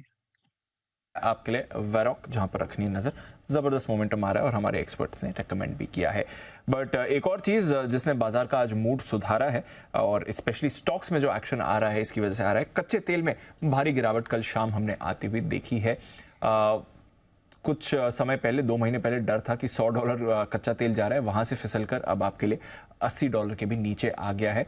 क्या कुछ हुए हैं फैक्टर्स और आगे क्या ऐसी ही सुस्ती बनी रहेगी? आइए एक बार अपडेट ले लेते हैं नेहा के साथ। नेहा बताइए, कच्चा तेल और रिलीफ आ गया कल तो? हाँ, काफी ज्यादा रिलीफ आ गया। हम इसके बारे में चर्चा भी कर रहे थे इसी हफ्ते और अब 4 महीने के निचले स्तर पर कच्चा तेल दीप आ चुका है। 4 हफ्तों की बात करें 18% की करेक्शन आई है और इस साल की ऊंचाई जो कि $98 के पार हमने देखी सितंबर के एंड की तरफ, वहां से 21% की करेक्शन देखने को मिल चुकी है। ये लगातार चौथा हफ्ता होगा जब कच्चे तेल की कीमतों में गिरावट दिख रही है। कमजोरी के बहुत सारे संकेत हैं, लेकिन प्राइमरीली जो कमजोर डिमांड के संकेत अमेरिका और एशियन कंट्री से निकल कर आ रहे हैं वो एक बड़ा फैक्टर है। चीन अक्टूबर में इनकी जो रिफाइनिंग डिमांड रही है, जो रिफाइनिंग प्रॉफिट्स निकल कर आते थे, प्रॉफिट मार्जिन्स है वो बहुत कमजोर रहे हैं। तो बेसिकली फ्यूल डिमांड यहां पर कमजोर होती दिखी है। यूरोप की इकोनॉमी की हालत काफी खस्ता है। जिस तरह के डेटा हाल फिलहाल में निकल कर आए हैं, टेक्निकली यूरोजोन यहां रिसेशन में चला गया, ये सारे एनालिस्ट बता रहे हैं और यूरोपियन कमीशन ने भी यूरोजोन पर जो ग्रोथ का अनुमान है वो 0.2% से घटा दिया है। ऊंची महंगाई, बढ़ती ब्याज दरें, डिमांड में कमजोरी, ये सब इसी तरफ इशारा कर रही हैं। अमेरिका के इंडस्ट्रियल प्रोडक्शन के आंकड़ों में आपने गिरावट देखी है। कच्चे तेल की इन्वेंट्रीज भी बढ़ रही हैं, प्रोडक्शन भी रिकॉर्ड स्तर पर है। EIA कह रहा है कि इस साल के अंत तक तो गैसोलीन की खपत भी यहां पर घटेगी। जापान की इकोनॉमी की हालत यहां पर ठीक नहीं है और अगर मनी मैनेजर्स की बात करें, उनका भरोसा भी हफ्ते दर हफ्ते घटता चला जा रहा है और ये FNO की लॉन्ग पोजिशंस में देखने को मिल रहा है, जो लॉन्ग से अब शॉर्ट्स की तरफ बढ़ती चली जा रही हैं। कई ग्लोबल बैंक्स हैं वो यहां से अब प्रेशर की ही बात कर रहे हैं। सिटी तो कह रहा है कि वो पहली छमाही में 2024 के $73 का औसत देख रहा है, मतलब और प्रेशर की वो बात कर रहे हैं। कॉमर्स बैंक $90 के ऊपर कच्चे तेल को अगले साल जाता हुआ नहीं देख रहे। गोल्डमैन सैक्स, इन्होंने ब्रेंट क्रूड पर अपना अनुमान $6 से घटाया है। बार्कलेज ने अपना अनुमान $4 से घटाया है और कुछ समय पहले S&P ग्लोबल कमोडिटी इनसाइट्स की जो मंथली एवरेज की फोरकास्ट आई है, पहले $93 की थी वो अक्टूबर में, अब उन्होंने इसे घटाकर मार्च 2024 के लिए $81 कर दिया है। तो इस तरह के नंबर्स हैं जो निकल कर आ रहे हैं, जो क्लियरली इसी तरफ इशारा कर रहे हैं कि कच्चे तेल की कीमतों में एटलीस्ट छोटी अवधि में तो प्रेशर दिखेगा। छोटी अवधि में और प्रेशर दिखेगा। चलिए तो मजे हैं। और पेंट स्टॉक्स आज देखिए, आज जबरदस्त मोमेंटम में आ रहा है। सुबह से हम हाईलाइट भी कर रहे थे, पेंट स्टॉक्स पर रखिए नजर। एशियन पेंट्स, बर्जो पेंट्स, कंसा नेरोलैक, आज सुबह इंडिगो पेंट्स पर भी खरीदारी की राय आई थी। ये सारे काउंटर्स बढ़िया मूव दिखा रहे हैं। थोड़ा ऊंचाई से जरूर इस समय नीचे है, बट एक्शन यहाँ पर अच्छा रहा है। शरद जी, कोई राय पेंट स्टॉक्स पर? कच्चे तेल अच्छा कूल ऑफ हुआ है और अभी रिसेंटली जब अर्निंग्स में भी मैनेजमेंट से बात हुई थी, मार्जिन सबने अपने मेंटेन किए थे। थोड़ा वॉल्यूम ग्रोथ पर कंसर्न आ रहा था, बट अब थोड़ा प्राइसिंग पर और इन्हें रिलीफ मिल सकता है। क्या राय रखेंगे सर पेंट स्टॉक्स पर? देखिए, डिमांड साइड पे तो मुझे नहीं लगता कि जिस तरीके से रियल एस्टेट की डिमांड हम देख रहे हैं और जो हमारा मानना है कि पर कैपिटा इनकम और आपकी अर्बनाइजेशन की वजह से रियल एस्टेट डिमांड काफ़ी स्ट्रॉन्ग रहनी चाहिए लॉन्ग टर्म में भी इंडिया में, तो पेंट्स में भी डिमांड आपको ठीक ठाक मिलनी चाहिए। मेरे हिसाब से सबसे बड़ी चीज़ जो शॉर्ट टर्म में पूरी इंडस्ट्री को प्लेग कर रही है वो ग्रासिम की एंट्री है। काफ़ी बड़ी कैपेसिटी लेके ग्रासिम एंटर कर रहा है, ऑलरेडी डिस्ट्रीब्यूशन नेटवर्क है, तो मुझे लगता है वो एक चैलेंज है जो पेंट कंपनीज को प्लेग कर रहा है। दूसरा, ज़्यादातर पेंट कंपनीज बहुत एक्सपेंसिव वैल्यूएशन पे ट्रेड कर रहे हैं। कंपैरेटिवली जो मुझे बेस्ट लगता है छोटे में, इंडिगो पेंट्स मुझे ठीक लगता है इन वैल्यूएशंस पे, और एक एक्जो नोबल मुझे काफ़ी बढ़िया लगता है क्योंकि ये कोटिंग्स वाला सेगमेंट भी है जो रिन्यूएबल पावर पे डिपेंडेंट है, जहाँ ग्रोथ अगले 8-10 साल काफ़ी बढ़िया रहेगी। और नॉर्मल जो पेंट है वहाँ भी ठीक रहना चाहिए डेकोरेटिव पेंट्स में। और कंपैरेटिवली मुझे वैल्यूएशन कंफर्ट भी वहाँ ज़्यादा लगता है, तो एक्सो नोबल मेरी टॉप बेट होगी इस स्पेस में। एक्सो नोबल टॉप बेट होगी शरद जी की, इस पर रखनी है नज़र। इंडिगो पेंट्स पर रखिए नज़र। बर्जर पेंट्स ये एक और काउंटर है जहां पर आपको रखनी है नज़र, एक्शन में आ सकता है। आई थिंक आज सुबह सचिन जी की तरफ से भी बर्जर पेंट्स पर खरीदारी की राय आई थी। एक बार कुणाल जी से मैं एशियन पेंट्स के चार्ट पर राय लेना चाहूंगा। कुणाल जी एक बार एशियन पेंट्स का चार्ट देख लें सर। हालांकि आज डेज हाई से थोड़ा कूल ऑफ जरूर हो चुका है बट मोमेंटम होल्ड कर रहा है, यहाँ पर क्या करना चाहिए? देखिए चार्ट अच्छा है दीपांशु, अगर आप ओवरऑल देखें तो एशियन पेंट्स में अच्छा खासा करेक्शन आ चुका है। उसके बाद नीचे के लेवल्स पर एक डबल बॉटम पैटर्न बना, उसके बाद एक रैली बनते दिख रही है। आज जरूर जैसा आपने कहा ऊपरी स्तरों से थोड़ा नीचे आकर के ट्रेड कर रहा है, लेकिन स्ट्रक्चर मुझे स्ट्रांग लगता है। तो मेरी राय में जो 3150 के आसपास एक सपोर्ट है वहीं स्टॉप लॉस रखकर जिनके पास पोजिशन है उन्हें बने रहना चाहिए। वापस से स्टॉक 3300 रुपए के लेवल्स दिखाएगा तो होल्ड करने की राय है 3150 के स्टॉप लॉस के साथ। ओके तो 3150 के स्टॉप लॉस के साथ होल्ड करिए। पेंट स्टॉक्स में कोई परेशानी नहीं है और एक्शन भी अच्छा आ रहा है। कच्चे तेल के कूल ऑफ से भी इन्हें फायदा हो रहा है। टायर स्टॉक्स एक और स्पेस जहां पर आपको एक्शन आज दिख रहा है, कच्चे तेल के कूल ऑफ से इन्हें भी फायदा दिखता है। हॉस्पिटैलिटी और हेल्थ केयर ये स्पेस भी है, लगातार हम इस पर बात भी करते हैं। आज हमने ग्लोबल हेल्थ मेदांता के मैनेजमेंट से भी बात करी थी, but Aster DM health care यहाँ पर एक अच्छी मूव आ रही है। सुमित जी से एक चार्ट चेक लेना चाहूंगा। सुमित जी देखिए सर 5% ऊपर है एस्टर डीएम हेल्थ केयर का स्टॉक। दिवांशु स्टॉक के अंदर तेजी जारी है। ये स्टॉक में हमने पहले भी डिस्कशन किया हुआ है, स्टॉक यहां से ऊपर का मूव दिखाना चाहिए। आज स्टॉक में एक बढ़िया मोमेंटम बना हुआ है। 350 के ऊपर क्लोजिंग मिलने पे स्टॉक में ऊपर में 375 रुपए से लेके 380 रुपए तक का मूव शॉर्ट टर्म में देखने को मिल सकता है। तो ट्रेलिंग स्टॉप लॉस लगाए 340 के आसपास और लॉन्ग पोजीशंस होल्ड करें 375 380 ये लेवल जल्दी ऊपर में देखने को मिलने चाहिए।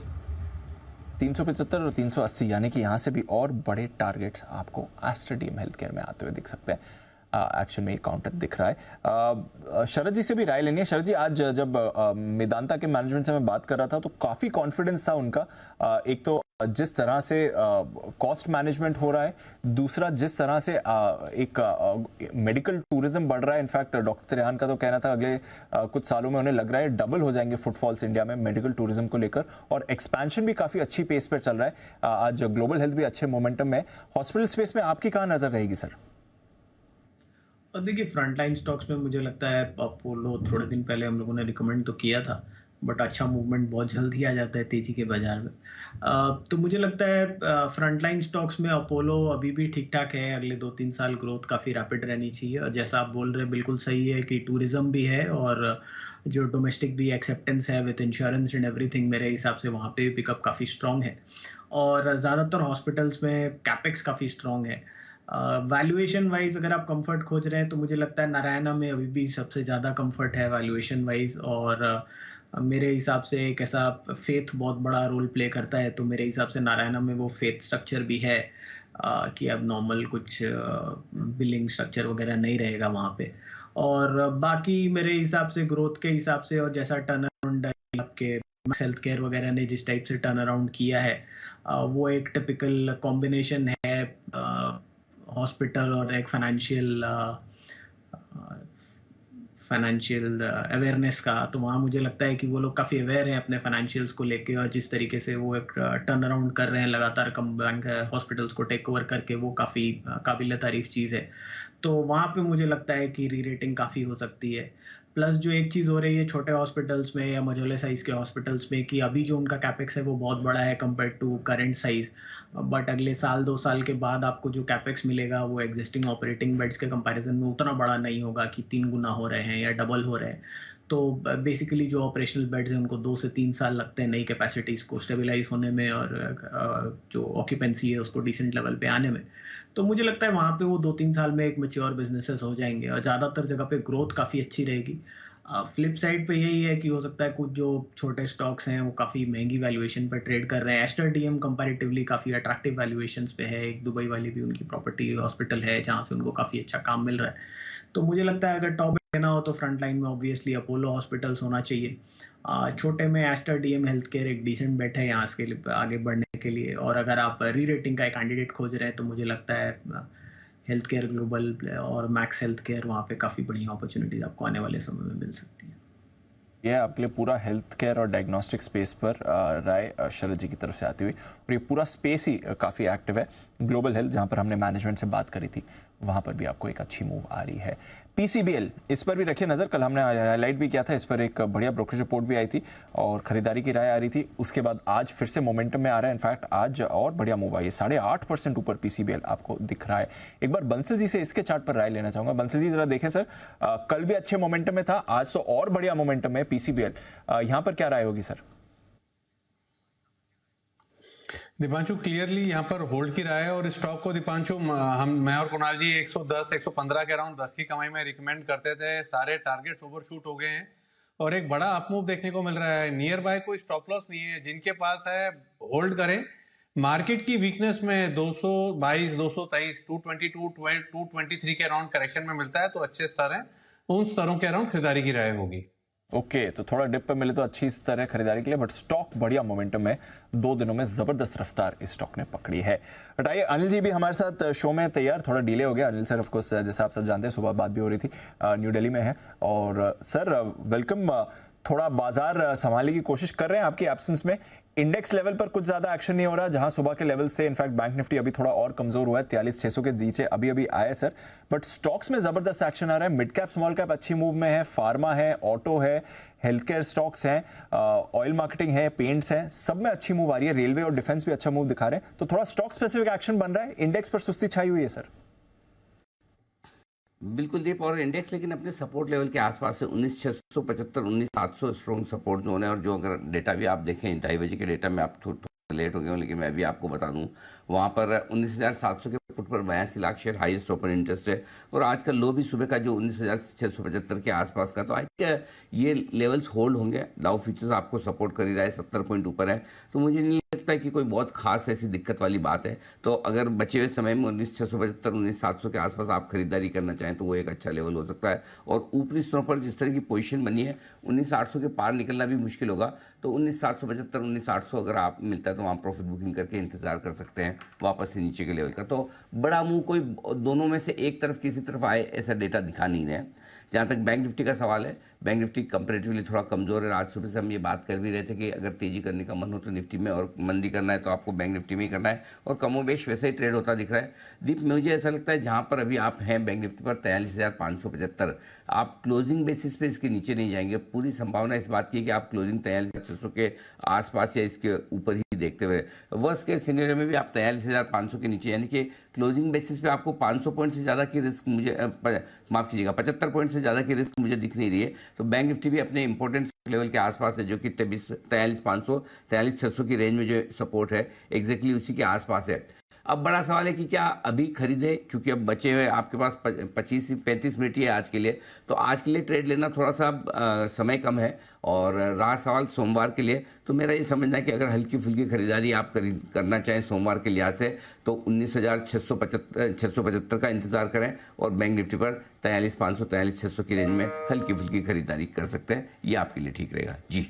बिल्कुल, तो अनिल जी भी वही कह रहे हैं कि यहाँ से और ज़्यादा वीकनेस दिख नहीं रही है, थोड़ा और नीचे अगर देखेंगे तो सपोर्ट भी आ जाएगा, तो परेशानी की बात यहाँ पर नहीं है। बट रखेंगे नज़र, बैंक 43,500 43,600 आपके लिए एक इंपॉर्टेंट सपोर्ट बनते हुए दिखेगा। आइए, एक बिगुल भी आ रहा है वागले साहब के लिए, वागले का वंडर।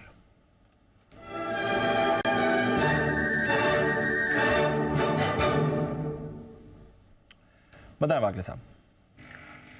दीपांशु, BTST करके चलना है एक्साइड इंडस्ट्रीज में 281.50 281.70 का करंट भाव है। आई थिंक ये हिमांशु जी ने थोड़ी देर पहले कवर किया था और उनका भी कहना था 280 के ऊपर निकलेगा तो इसमें मोमेंटम आएगा। मैं पूरी तरह से उनके साथ हूँ। अभी आधे घंटे में मुझे नहीं लगता ये 282 के नीचे जाएगा। आपका स्टॉप लॉस 279.50 का होना चाहिए। 290 295 तक की अपसाइड में मंडे तक देख रहा हूँ, एक दिन का ही व्यू है। 290 295 ये दो टारगेट्स के लिए खरीदारी करें। एक्साइड इंडस्ट्रीज ये है वागले साहब की राय, और हिमांशु जी ने भी आपको टारगेट्स दिए थे यहाँ पर 282 285 तक के जो एक्साइड में आने चाहिए। इनफैक्ट हिमांशु जी के लिए बधाई भी है। हिमांशु जी, पहला टारगेट हिट सर एक्साइड जी। दीप, टारगेट हिट, और अब यहाँ से आगे की रिस्पॉन्सिबिलिटी वागले जी की। बिल्कुल, बागले साहब की अब रिस्पॉन्सिबिलिटी है, बट हिमांशु जी का टारगेट हिट हो गया। थोड़ी देर पहले 276 के आसपास खरीदारी की राय थी। बागले साहब, हिमांशु जी का टारगेट हिट, आगे आपकी रिस्पॉन्सिबिलिटी सर। दीपांशु, मेरे को एक स्ट्रांग ऑब्जेक्शन है। मुझे थैंक्स कहने के बजाय वो रिस्पॉन्सिबिलिटी मेरे ऊपर डाल रहे हैं, ये क्या बात हुई?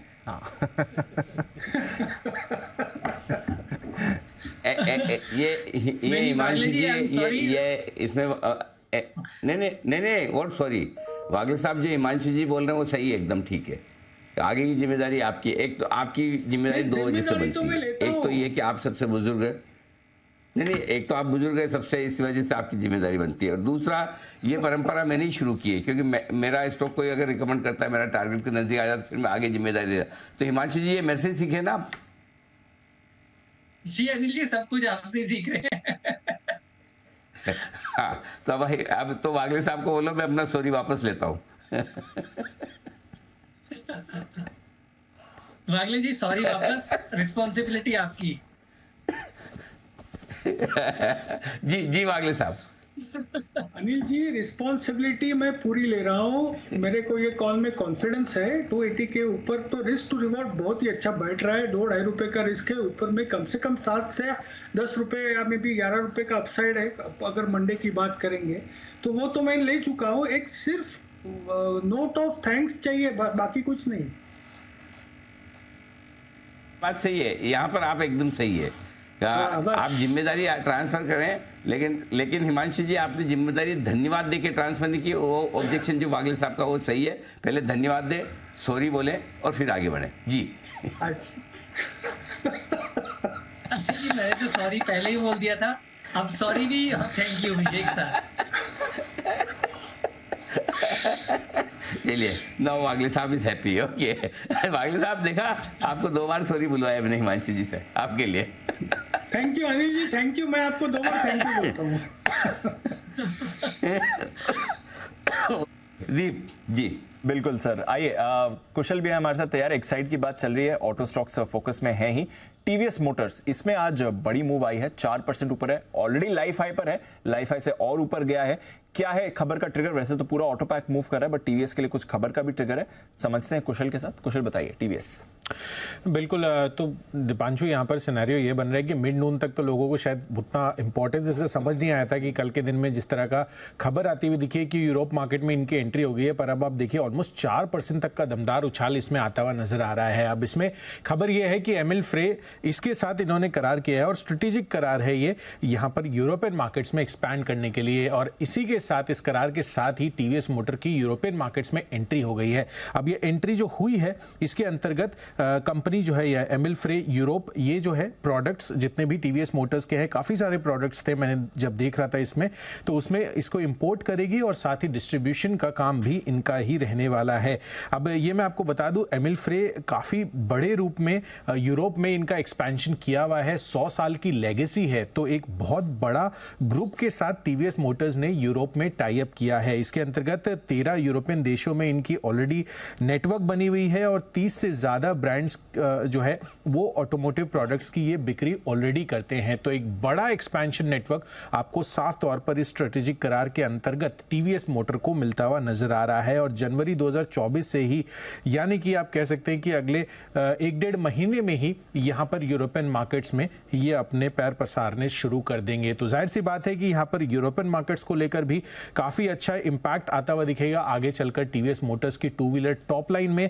इलेक्ट्रिक व्हीकल भी जो इनका iQube है वो भी वहाँ पर ये बेचने वाले हैं। और इंटरेस्टिंग चीज़ ये है कि अगर हम FY20 के जो फर्स्ट 6 मंथ्स है उसके साथ, यानी कि जो प्री कोविड लेवल्स है, उसमें जो एक्सपोर्ट्स के जितने नंबर ऑफ यूनिट्स इन्होंने एक्सपोर्ट किए थे उसको अगर हम कंपेयर करें पहली छमाही से FY22, 23 और 24 की उनकी एवरेज से, तो ऑलमोस्ट 44% की बढ़त आपको ऑलरेडी देखने को मिल चुकी है। और इससे अब इनका जो और एक्सपोर्ट मार्केट है यूरोपियन एंट्री से बढ़ता हुआ नजर आएगा। और इसी सिग्निफिकेंस को हाईलाइट करने के लिए हमने ये पूरी डिटेल्स आपके सामने रखी है। कुछ इंडिकेशन है कि इनिशियली कौन से प्रोडक्ट से शुरुआत करेंगे? देखिए, फ्रांस एज ए कंट्री यहाँ पे शुरुआत होने वाली है और 6-7 बाइक्स है। एग्जैक्टली मेरे को नाम अभी याद नहीं आ रहे हैं, बट 6-7 बाइक्स है और साथ ही iQube जो इनका सबसे सेलिब्रेटेड इलेक्ट्रिक व्हीकल प्रोडक्ट है टू व्हीलर स्पेस पे, वो भी ये यूरोप में बेचने वाले हैं। तो चलिए, ये इंपॉर्टेंट डेवलपमेंट है। शरद जी से एक बार राय लेना चाहूंगा। शरद जी, एक्सपोर्ट्स पर बड़ा फोकस आ रहा है और यूरोप के बाजार में टीवीएस एंट्री कर रहा है इस करार के साथ, कोई व्यू रखते हैं? ऑलरेडी लाइफ हाई पे तो है और आउट परफॉर्मर है पूरे ऑटो स्पेस में सर। देखिए, मेरे हिसाब से एक्सपोर्ट्स टीवीएस के लिए भी, हीरो के लिए भी, इवन आइशर भी अग्रेसिवली ये एरिया को मॉनिटर कर रहे हैं। तो मुझे लगता है यहाँ से इनको ग्रोथ काफ़ी बढ़िया आ सकती है और ये इनके लिए पूरा नया एवेन्यू खुल जाएगा। टीवीएस के पास जहाँ एडवांटेज में ये है कि टीवीएस के पास फर्स्ट मूवर एडवांटेज है, खास करके इलेक्ट्रिक टू व्हीलर्स में। और मेरे हिसाब से स्कूटीज़ में भी इन्होंने जिस तरीके से जुपिटर शायद एक ब्रांड लॉन्च किया था, वहाँ से इन्होंने काफ़ी बढ़िया टर्न अराउंड किया है। फ्लिप साइड पे यही है कि मुझे लगता है वैल्यूएशंस थोड़ी सी स्ट्रेच्ड हैं। 53-54 रुपए की एक्सपेक्टेशन पे ऑलरेडी 1600-1700, तो 30-35 टाइम फॉरवर्ड पे ऑलरेडी ट्रेड कर रहा है। और यूरोपियन मार्केट्स में जो एंट्री है वो काफ़ी पॉजिटिव है और मुझे लगता है इलेक्ट्रिक में अब जैसे जैसे बजाज ऑटो और हीरो भी अपनी स्ट्रेंथ को टेस्ट करते हैं, वैसे वैसे थोड़ा सा टीवीएस को डिमांड को वहाँ पे हिट लाना चाहिए। हालांकि टू व्हीलर ईवीज में ग्रोथ और पेनिट्रेशन लेवल काफ़ी स्ट्रॉन्ग रहने चाहिए, बट कंपैरेटिवली मुझे लगता है एक्सपोर्ट अगर मुझे ये थीम प्ले करनी है तो इन वैल्यूएशंस पे मुझे लगता है कि मैं हीरो मोटोकॉर्प में ये थीम प्ले करने में ज़्यादा कंफर्टेबल रहूँगा। साइज़ वाइज भी थोड़ी बड़ी कंपनी है और मुझे लगता है जो रिसेंट लॉन्चेस हैं वो काफ़ी अट्रैक्टिव हैं। इवन यूरोपियन रोड शोज़ वगैरह में भी उन्होंने, ऑटो शोज़ वगैरह में भी जो मॉडल्स डिस्प्ले किए हैं वो काफ़ी अट्रैक्टिव लॉन्ग टर्म प्रोपोजिशनिंग डिस्प्ले कर रहे हैं। तो वैल्यूएशन वाइज और ये सब जो फ्यूचर मॉडल लॉन्चेस है और एक्सपोर्ट टोटली एक न्यू एवेन्यू है और डोमेस्टिक में भी ईवी का जो नया उनको अग्रेसिव एक्सपेंशन होता है, तो मुझे कुल मिला के लगता है कि टू व्हीलर स्पेस में अगर मुझे एक स्टॉक पे बेट करना हो इन वैल्यूएशंस पे तो वो हीरो मोटोकॉर्प होना चाहिए। जहाँ तक ये डील की बात है, मेरे हिसाब से काफ़ी पॉजिटिव है एक यूरोपियन मार्केट में फोरे, क्योंकि वहाँ पे थोड़ा आपको हायर प्राइस प्रोडक्ट्स बिकेंगे तो ऑब्वियसली मार्जिन भी बेटर होंगी, बट ट्रैक्शन आने में थोड़ा सा टाइम लगेगा जैसे जैसे वो ब्रांड इमेजिंग वगैरह बिल्ड होती है। और डोमेस्टिक लेवल पे हो सकता है कि टीवीएस को थोड़ा कंपटीशन ज़्यादा देखने को मिले, खास करके इलेक्ट्रिक्स में जहाँ उनको अभी तक फर्स्ट मूवर एडवांटेज था। तो इन वैल्यूएशंस पे टीवीएस मेरे हिसाब से लगभग फेयरली या फुल्ली वैल्यूड है। अगर मुझे टू व्हीलर में एक चीज़ चूज़ करनी हो तो मैं हीरो मोटोकॉर्प चूज़ करूँगा। हीरो मोटोकॉर्प बेटर विकल्प है। अब यहाँ से इन वैल्यूएशंस पर टीवीएस ऑफ कोर्स अच्छा है, बट यहाँ से अगर आपको बेटर टर्न्स चाहिए तो हीरो मोटोकॉर्प की प्रेफरेंस रहनी चाहिए। आइए एक बिगुल विश्वेश जी के लिए विश्वेश के विशेष।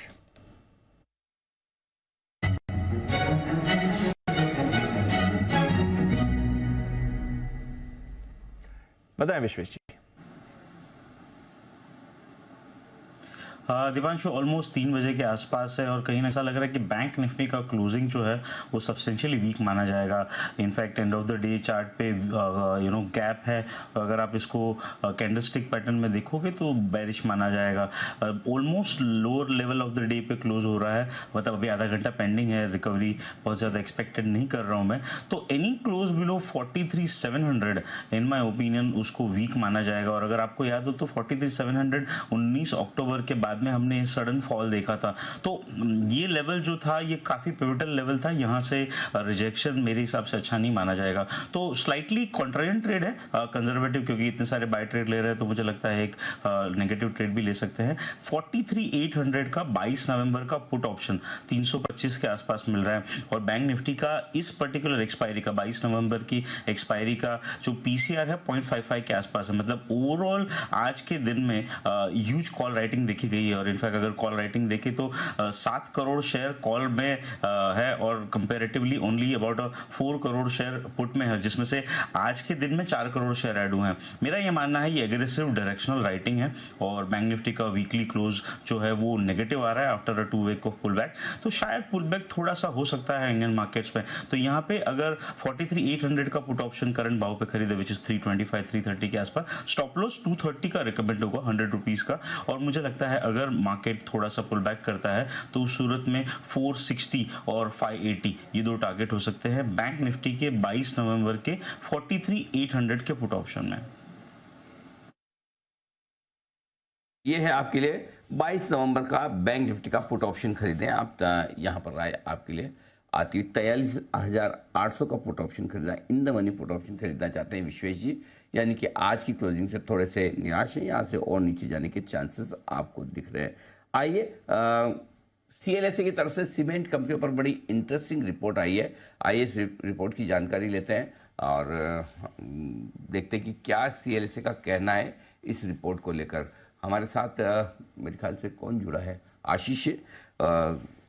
आशीष, हाँ बिल्कुल आशीष दिख गए मुझे। आशीष बताइए क्या कह रहा है CLSA सीमेंट के लिए। सर काफ़ी बुलिश नज़र आ रहे हैं पूरे सीमेंट सेक्टर पर, बता रहे हैं कि जिस भाव पर अधिकतर स्टॉक्स ट्रेड कर रहे हैं वैल्यूएशन उचित है, डिमांड काफ़ी अच्छी है, प्राइस के हिसाब से भी अगर आप देखें तो सिनारियो अब फेवरेबल हो रहा है। दरअसल अगर आप देखें तो मान रहे कि FY26 तक एबिटा में इनके में करीब 6% CAGR की ग्रोथ यहाँ पर देखने को मिल सकती है। और बढ़िया बात ये भी है कि ऑपरेशन खर्च भी घटेगा। Q4 FY24 तक जो फ्यूल कीमतें हैं इसमें 10 से लेके $20 तक की गिरावट देखने को मिल सकती है, तो फर्दर यहाँ पर एबिटा मार्जिन्स इनके इंप्रूव होते हुए नजर आएंगे। जो दूसरी तिमाही का जो विश्लेषण है CLSA ने किया है वो भी बता रहे हैं कि काफ़ी अच्छी है, थोड़ी सी सीजनल वीकनेस के कारण हल्का सा दबाव देखने को मिला, लेकिन डिमांड के लिहाज से देखें तो काफ़ी फेवरेबल रही है पूरी तिमाही। और जो फ्यूल कीमतें हैं वो पिछले क्वार्टर के मुकाबले 3 से 5% घटी हैं, तो इसका बेनिफिट मिला है और आगे भी एंटिसिपेटेड है कि यहाँ पर जो कीमतें जो घटेंगी इसका बेनिफिट यहाँ पर देखने को मिलेगा। इसके अलावा अगर आप देखें तो स्टॉक्स इन्हें जो पसंद आ रहे हैं अल्ट्राटेक और डालमिया ये पसंद आ रहे हैं, लेकिन रेटिंग इन्होंने अपग्रेड की है ACC और अंबुजा सीमेंट्स की, जहाँ पर ACC पर डबल अपग्रेड कर दिया।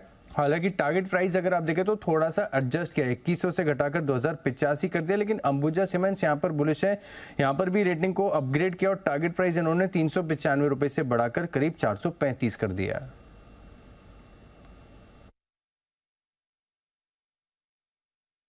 ये है आपके लिए सीमेंट स्टॉक्स जहां पर आपको रखनी है नजर। और डबल अपग्रेड भी आया है, अपग्रेड भी आया है, काउंटर्स भी इन्हें पसंद आ रहे हैं। रिसेंटली हमने देखा सीमेंट स्टॉक्स अच्छे एक्शन मिल रहे हैं, तो यहाँ पर मूव काफ़ी इंटरेस्टिंग होती हुई दिखी। आज थोड़ा ज़्यादा एक्शन नहीं आ रहा है स्पेस में, चुनिंदा काउंटर्स मूव कर रहे हैं। सुबह मैं देख रहा था JK सीमेंट पर थोड़ा एक्शन था, एक इंडिया सीमेंट में आपको मूव आती हुई दिख रही थी, बट एसेंशली इस पैक पर रखिए नज़र। और हमारे तो रेडार पर काफ़ी समय से है ही JK सीमेंट 3500 के लेवल पर फिलहाल ट्रेड करते हुए दिख रहा है। एक बार कुणाल जी से JK सीमेंट के चार्ट पर राय लेना चाहूँगा। कुणाल जी देखिए आज वैसे कुछ खास नहीं कर रहा है, बट JK लक्ष्मी सीमेंट दोनों के ज़बरदस्त नंबर्स आए थे, जो अभी CLSA से भी बात कर रहा है। सर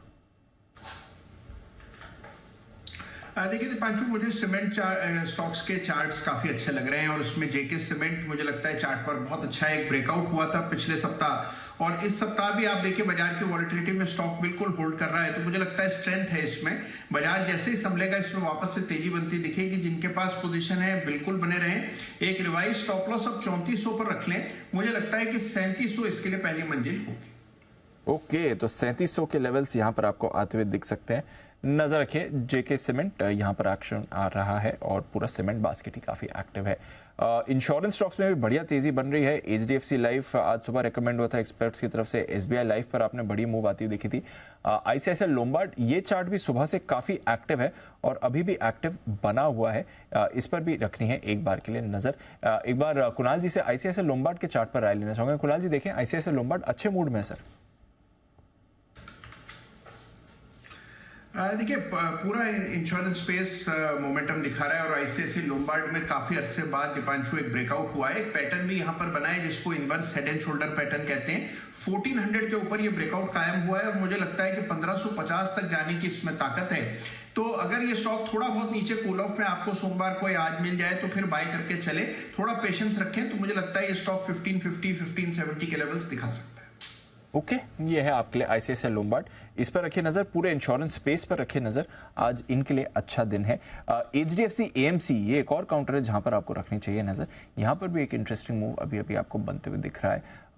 थोड़ी देर पहले मूव बना था, स्टॉक भी एक्टिव हो रहा है। एस्ट्रल ये एक और काउंटर है जहां पर थोड़ी एक्टिविटी बनती हुई दिख रही है। अगेन कच्चे तेल के दाम नीचे जाने से इसे भी फायदा होता है, तो एस्ट्रल भी रेडार पर आना चाहिए। और ट्रेंड यहाँ पर भी थोड़ा एक्शन आ रहा है, इसको भी अपने रेडार पर रखिए। तो काफी सारे स्टॉक्स हैं जहां पर इंटरेस्टिंग मूव्स बन रही हैं।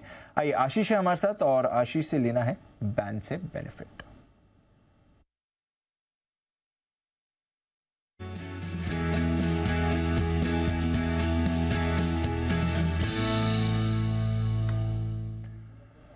आशीष बताएं, रोज कुछ ना कुछ अब बड़े बदलाव हो रहे हैं सीरीज के बीच में, क्या चल रहा है यहाँ पर आज? पांचों बदलाव तो आज भी देखने को मिलेंगे। फिलहाल 8 स्टॉक है हमारे पास, एक बार सबका अपडेट पहले आपको बता देता हूँ। हिंदुस्तान कॉपर 103% है, इंडिया सीमेंट है करीब 100%, मनोपुरम है 97, एमसीएक्स 96, चंबल फर्टिलाइजर है करीब 96, जी एंटरटेनमेंट 92, डेल्टा कॉप 84 और सेल ये 80.5 है। इसी की उम्मीद है कि स्टॉक बैंड से बाहर आ जाए, क्योंकि अभी 80% से नीचे नहीं आई, लेकिन समय काफ़ी बचा हुआ, तो हो सकता है कि स्टॉक भी अगर आप देखें तो सुस्ती चल रहा है। 80.5% है, 80% से नीचे जैसी आएंगी पोजीशन स्टॉक बैंड से बाहर आ जाएगा। लेकिन जैसे कि आपने बताया राइटली कि रोज लगातार बदलाव हो रहे हैं, तो एक बाहर निकल रहा है, तो इसको रिप्लेस करने के लिए भी एक स्टॉक है जिसमें आज सबसे बड़ा मूवमेंट देखने को मिला है। आरबीएल बैंक पोजीशन बड़ी तेजी से बढ़ी है, 105% हो गई है, 95% के आंकड़े को काफी हद तक क्रॉस कर दिया अच्छी तरीके से। तो स्टॉक ने निश्चित कर लिया कि बैंड में आपको दिखेगा, एंट्री करेगा आरबीएल बैंक, बाहर निकलेगा सेल, बाकी के जो स्टॉक्स हैं वो बैंड में बने रहेंगे। ये हैं सारे के सारे बैन वाले स्टॉक्स जहां पर आज एक्शन होने की तैयारी में। एक एंट्री आरबीएल की पक्की है कल बैन लिस्ट में। आइए बढ़ते आगे। जय ठक्कर है तैयार, वक्त है कैश का ऑप्शन।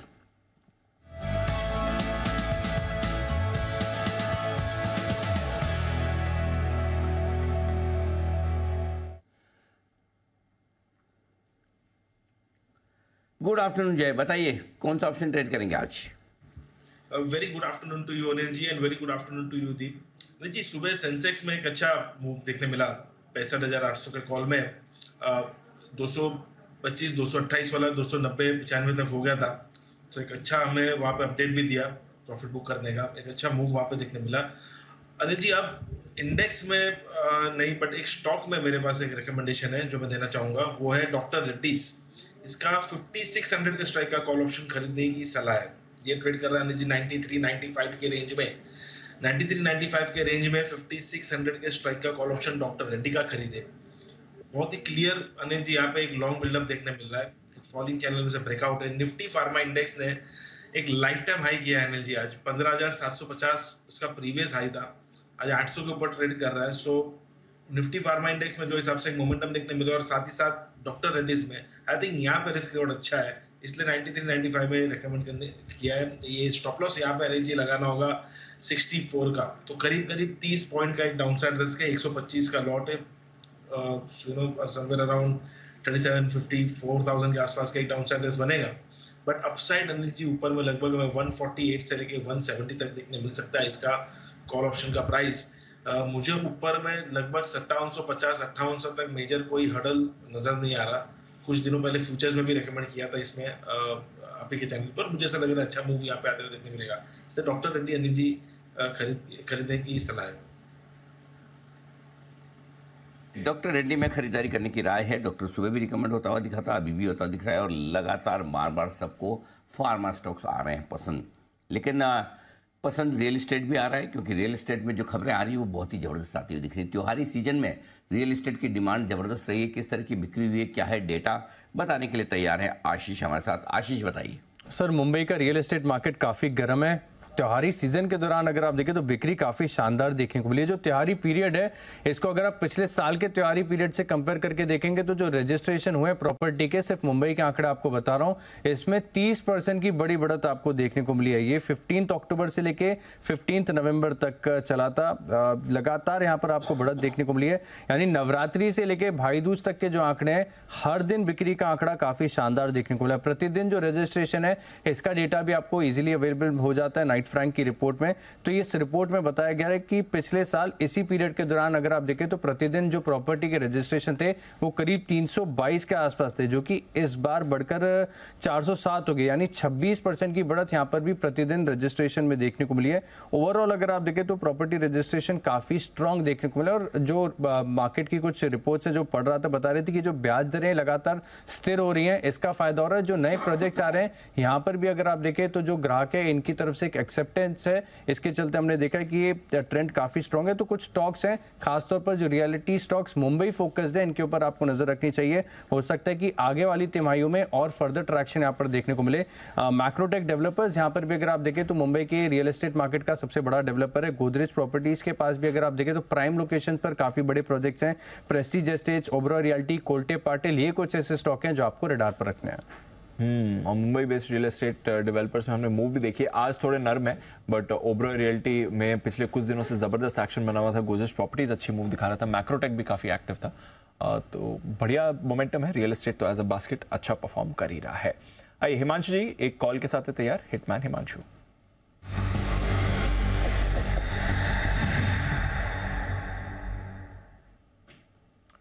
हिमांशु जी बताएं सर।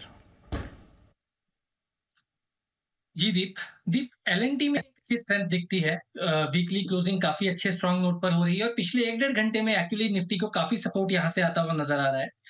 एलएनटी में बीटीएसटी ट्रेड कैरी करके चलने की सलाह देंगे और ये ट्रेड हम ऑप्शन के जरिए लेंगे। 3100 के स्ट्राइक का कॉल ऑप्शन जो कि अभी 43 रुपीज पर ट्रेड करता है, जो slightly in the money call option है, इसको खरीदारी करेंगे। 35 रुपए का यहाँ पर एक स्टॉप लॉस लगाना है। 52 रुपए का पहला टारगेट और 60 रुपए का दूसरा टारगेट एलएनटी की 3100 की स्ट्राइक की कॉल ऑप्शन में खरीदारी करके चलने की सलाह है। दीप एक अच्छी स्ट्रेंथ देखने को मिल रही है और मुझे लगता है कि बहुत क्लोज है ऑल टाइम हाई से एलएनटी का जो आज का क्लोज है। अगर थोड़ा भी ग्लोबल माहौल ठीक रहता है तो अगले हफ्ते या मंडे को ही एलएनटी में नए हाइस बनते हुए नजर आएंगे और मुझे लगता है जो कॉल ऑप्शन मैंने सुझाई है इन द मनी, इसमें दोनों ही टारगेट्स जो मैंने टारगेट्स अभी सुझाए हैं लगभग 52 और 60 रुपए के, वो हासिल होते हुए नजर आ सकते हैं। एलएनटी अच्छे मूव में दिख रहा है, 52 और 60 के टारगेट्स हैं, 3100 का कॉल खरीदना है, स्टॉक मोमेंटम भी पकड़ते हुए दिख रहा है, कोई परेशानी इस पर नहीं आई है। एलएनटी पर रखी नजर, अभी थोड़ी देर पहले बीईएल की बात चली थी, वहां पर भी मूव आ रही है, बीएचएल पर भी आपको रखनी है नजर। पूना वाला फिनकॉप यहाँ पर भी रखिए नजर, इनकी तरफ से कुछ अपडेट्स आ रहे हैं स्टॉक में। ऑफकोर्स आज सुबह से हम प्रेशर बनते हुए देख रहे हैं क्योंकि आरबीआई का जो सर्कुलर आया है उसके बाद यहाँ पर आपको एक्शन वीकनेस वाला बना है, बट कंपनी का कहना है कि उन्हें ज़्यादा इम्पैक्ट नहीं आएगा इन डेवलपमेंट्स का, इन न्यू रेस्ट्रिक्शंस का। इनफैक्ट इनका कहना है कि एनबीएफसीज अनसिक्योर्ड लोन का 2.2% हिस्सा है जिस पर इसका असर पड़ेगा। कैपिटल एडिक्वेसी रेशियो करीब 2.25% घट सकती है, 42.2% से घटकर 40% की आ सकती है पूना वाला फिनकॉप के लिए। ये इनकी तरफ से एक अपडेट आ रहा है, इस पर रखिए नजर। कंपनी का कहना है कि इनके ग्रोथ और मुनाफे पर ज़्यादा असर नहीं पड़ना चाहिए, करीब 2.25% का इम्पैक्ट आना चाहिए कैपिटल एडिक्वेसी पर। एक बार चार्ट पर राय ले लेते हैं, हालांकि निचले स्तर से रिकवर हुआ है बट अभी भी 3.5% नीचे जरूर है ये काउंटर। बंसल जी पूना वाला फिनकॉप जरा इसके चार्ट एक बार राय दे दे सर, 371 का लेवल इस समय।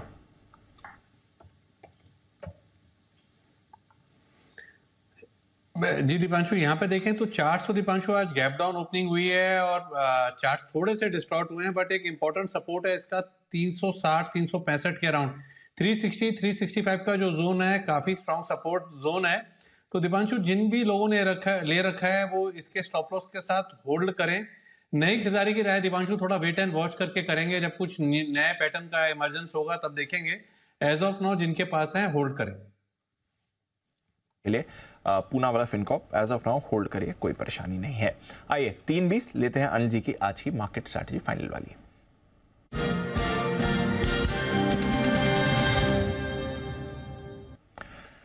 अनिल जी ग्लोबल फैक्टर्स अच्छे हैं सर, डाउ फ्यूचर्स 75 अंक ऊपर दिख रहा है, नैस्डैक फ्यूचर्स में हल्की बढ़त है, वहां पर कोई परेशानी नहीं है कल के कंसोलिडेशन के बाद। यूरोप के बाजार अच्छे मूड में दिख रहे हैं, पौंड से 1% की मूव वहां पर है, कच्चा तेल कोई परेशान नहीं कर रहा है, रुपया भी आपका ठीक ठाक है, एशिया में भी ठीक ठाक कारोबार था। हम ऑफकोर्स थोड़े कमजोर हैं, 600 पॉइंट का कट है बैंक निफ्टी में, क्या करके जाना है सर?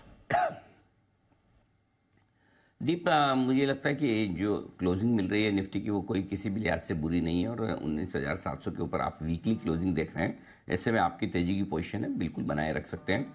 अगर आपको डर लगता है हेज करना चाहते हैं तो 19,600 का एक पुट ऑप्शन खरीद कर हेज कर सकते हैं।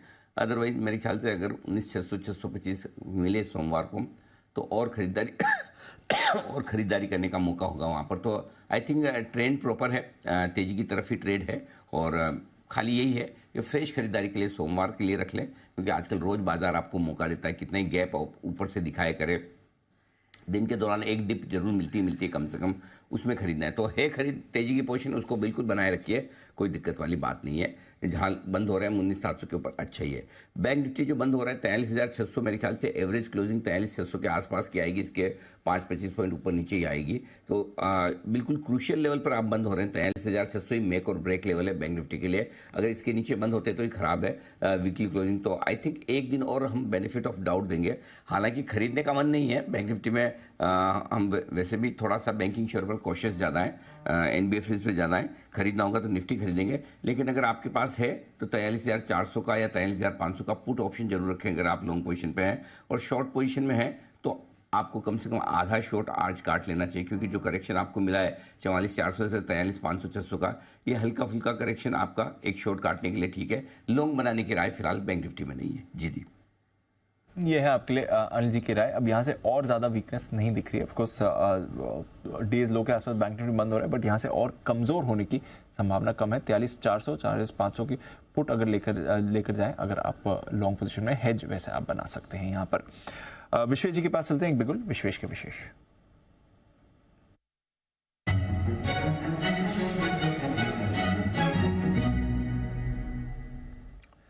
बताएं विश्वेश जी। दीपांशु, मुझे ऐसा लग रहा है कि ओवरऑल निफ्टी की क्लोजिंग ठीक है, बट जैसे अनिल जी ने कहा बैंक निफ्टी की क्लोजिंग वीक है, और मुझे लगता है फाइनेंशियल्स में एक डाउन मूव पेंडिंग हो सकता है। तो मेरी ओर से शॉर्ट करने की राय है चोला फाइनेंशियल।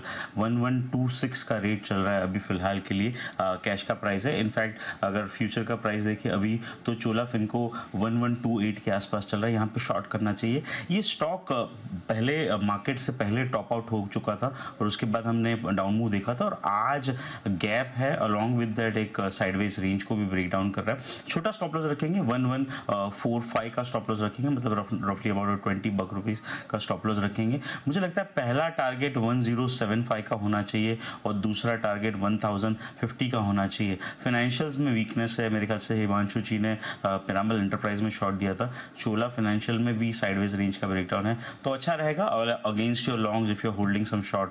सो चोला फिन शॉर्ट करें 1145 का स्टॉप लॉस, पहला टारगेट 1075, दूसरा टारगेट 1050।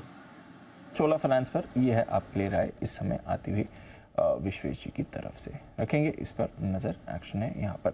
आज थोड़ी कोशिश करिए, कंजम्पशन स्टॉक्स ने बाजार को सपोर्ट देने की, और कंजम्पशन में दिग्गज HUL आज अच्छी मूव है, 1.5% ऊपर बंद हो रहा है। एक बार बंसल जी से HUL पर राय लेनी है। बंसल जी, आज कंजम्पशन में थोड़ी मूव अच्छी आई है। HUL, Nestle, Tata consumers, even ITC support देने की कोशिश कर रहे हैं। HUL तो इनफैक्ट डेज हाई पर है सर, 1.5% ऊपर। जी दीपांशु, बेहतरीन रिवर्सल है, और जैसे सब बोलते हैं, मतलब कि मैं भी और आज तो वागले जी भी आरोप लगा रहे थे कि आप चीज पकड़ लेते हैं। तो दीपांशु, चार्ट्स देखें तो मुझे लग रहा है मदर ऑफ ऑल रिवर्सल्स है। कोविड के बाद देखें तो फर्स्ट स्टॉक था जिसने अपने प्री कोविड हाइस को क्रैक करा था, और काफी समय से साइडवेज हो रखा है। FMCG हैवी वेट है, और अब FMCG का नाम आता है, लोग ITC की तरफ देखते हैं। टेक्निकली एक मुझको तो neat clean clear reversal lever में लग रहा है, और मुझे लगता है 2800-2900 की तरफ हिंदुस्तान यूनिलीवर जा रहा है। तो एक ओवरवेट खरीदारी की राय है लीवर पर भी। और दूसरा दीपांशु, जो भी आपने टाटा कंज्यूमर बोला, अनचार्टेड टेरिटरी में आया हुआ है, ब्रेकआउट हुए काफी दिन हो गए हैं और नैरो रेंज में घूम रहा है। एक्सपायरी के लिए 8-10 दिन बचे हुए हैं, तो ये स्टॉक भी 50-70 रुपए इसी सीरीज में बढ़ने का दमखम रखता है।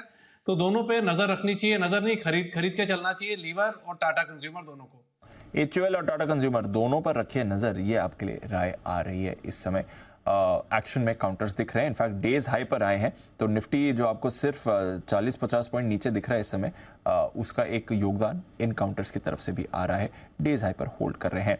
अभी हेल्थ केयर स्टॉक्स की बात चली रही थी, अपोलो हॉस्पिटल्स ये भी अच्छे मोमेंटम में बना हुआ है। बागले साहब से एक बार राय लेनी है। बागले साहब, अपोलो हॉस्पिटल्स इस पर भी राय दें, डेज हाई पर है, इनफैक्ट थ्रू द डे अपनी गेन्स इसने होल्ड ही करी है सर। दीपांशु, मॉर्निंग में एकदम क्लियर मोमेंटम था, अभी भी ये होल्ड कर रहा है। किसी ने मॉर्निंग में डे ट्रेडिंग के व्यू से लिया है तो मुझे लगता है थोड़ा सा ऊपर एक 55-20 के आसपास बुक कर लेना चाहिए। अगर आपका व्यू पोजिशनल है तो यहाँ पर बाय किया जा सकता है, फ्रेश नीचे आएगा तो ऐड किया जा सकता है 542030 के आसपास। आपका स्टॉप लॉस 5370 का होना चाहिए। मेरा 5720 का टारगेट है, एक आध हफ्ते का व्यू है। ये है आपके लिए अपोलो हॉस्पिटल्स 5,720 के लेवल्स यहाँ पर आएंगे। अच्छी मूव, 250 रुपए की मूव बागले साहब को दिख रही है। Sumit ji, IDFC first bank, इस पर एक बार राय दे दें। आज का बैंक निफ्टी का टॉप लूजर है, 0.4% का कट इसमें हमने देखा है। आईडीएफसी फर्स्ट में क्या करना है, और साथ ही जो एक्सिस बैंक कल क्लोजिंग की सेल कॉल थी, आज और प्रेशर बनाए, इसको बंद करना है या ओपन रखना है, यहाँ से कैरी फॉरवर्ड करना है, क्या राय देंगे सर? दिवांशु, एक्सिस बैंक में तो सुपर मूव देखने को मिला है और कल का सेल कॉल एकदम बढ़िया टाइमिंग और बढ़िया लेवल्स पे आ गया। दोनों टारगेट जो दिए थे वो अचीव हो गए हैं, तो जिन्होंने भी ट्रेड लिया उनको अच्छा प्रॉफिट मिला, तो आराम से प्रॉफिट बुक कर सकते हैं। और अगर बाई चांस कोई लेना भी चाहता है, क्योंकि दोनों टारगेट के नीचे ट्रेड कर रहा है, तो अगर कोई होल्ड भी करना चाहता है तो 1000 के आसपास का ट्रेलिंग स्टॉप लॉस लगा के होल्ड कर सकता है। जिस तरह से क्लोजिंग देखने को मिल रहा है, ऐसा लग रहा है और 10 से 20 रुपए के नीचे में जगह है। आईडीएफसी फर्स्ट बैंक के अंदर भी दबाव देखने को मिल रहा है, बाकी बैंकिंग स्टॉक्स के साथ भी इसके अंदर दबाव देखने को मिला है। तो आईडीएफसी फर्स्ट बैंक नीचे में 84 का लेवल टूटने पे 82 रुपए या 80 रुपए तक का मूव एक बार शॉर्ट टर्म में ट्रेडिंग के लिहाज से दिखा सकता है, तो 3-4 रुपए का फॉल देखने को मिल सकता है। प्रिपेयर्ड रहे ये फॉल के लिए। ये है आपके लिए एक्सेस, इस पर रखिए नजर। आईडीएफसी फर्स्ट, इस पर रखिए नजर। AU small finance bank, bank Nifty का एकमात्र कंपोनेंट जो आपको पॉजिटिव क्या फ्लैट क्लोज होते हुए दिख रहा है, यहाँ पर कट नहीं आया, बट अदरवाइज ये सारे काउंटर्स काफी कमजोर रहे हैं। आरबीएल बैंक, इस पर भी काफी बड़े कट आया है। एक बार हिमांशु जी, आरबीएल बैंक के लिए अब इंपॉर्टेंट लेवल्स बता दें। आज तो बड़ा ब्रेकडाउन आ गया, 235 के लेवल पर क्लोज हो रहा है सर। अब यहाँ से अगला सपोर्ट कहाँ आता है? दीप, देखिए अभी अगर आज का मैं ये एक गैप का रिएक्शन देख लूं, तो इसके पहले अगर देखें तो चार्ट थोड़ा सा पॉजिटिव था और ऐसा लग रहा था कि आरबीएल बैंक में इवेंचुअली यहाँ से थोड़ी तेजी बन सकती है। तो मुझे लगता है कि थोड़ा सा अभी फिलहाल इसको 1 से 2 दिन का समय दिया जा सकता है।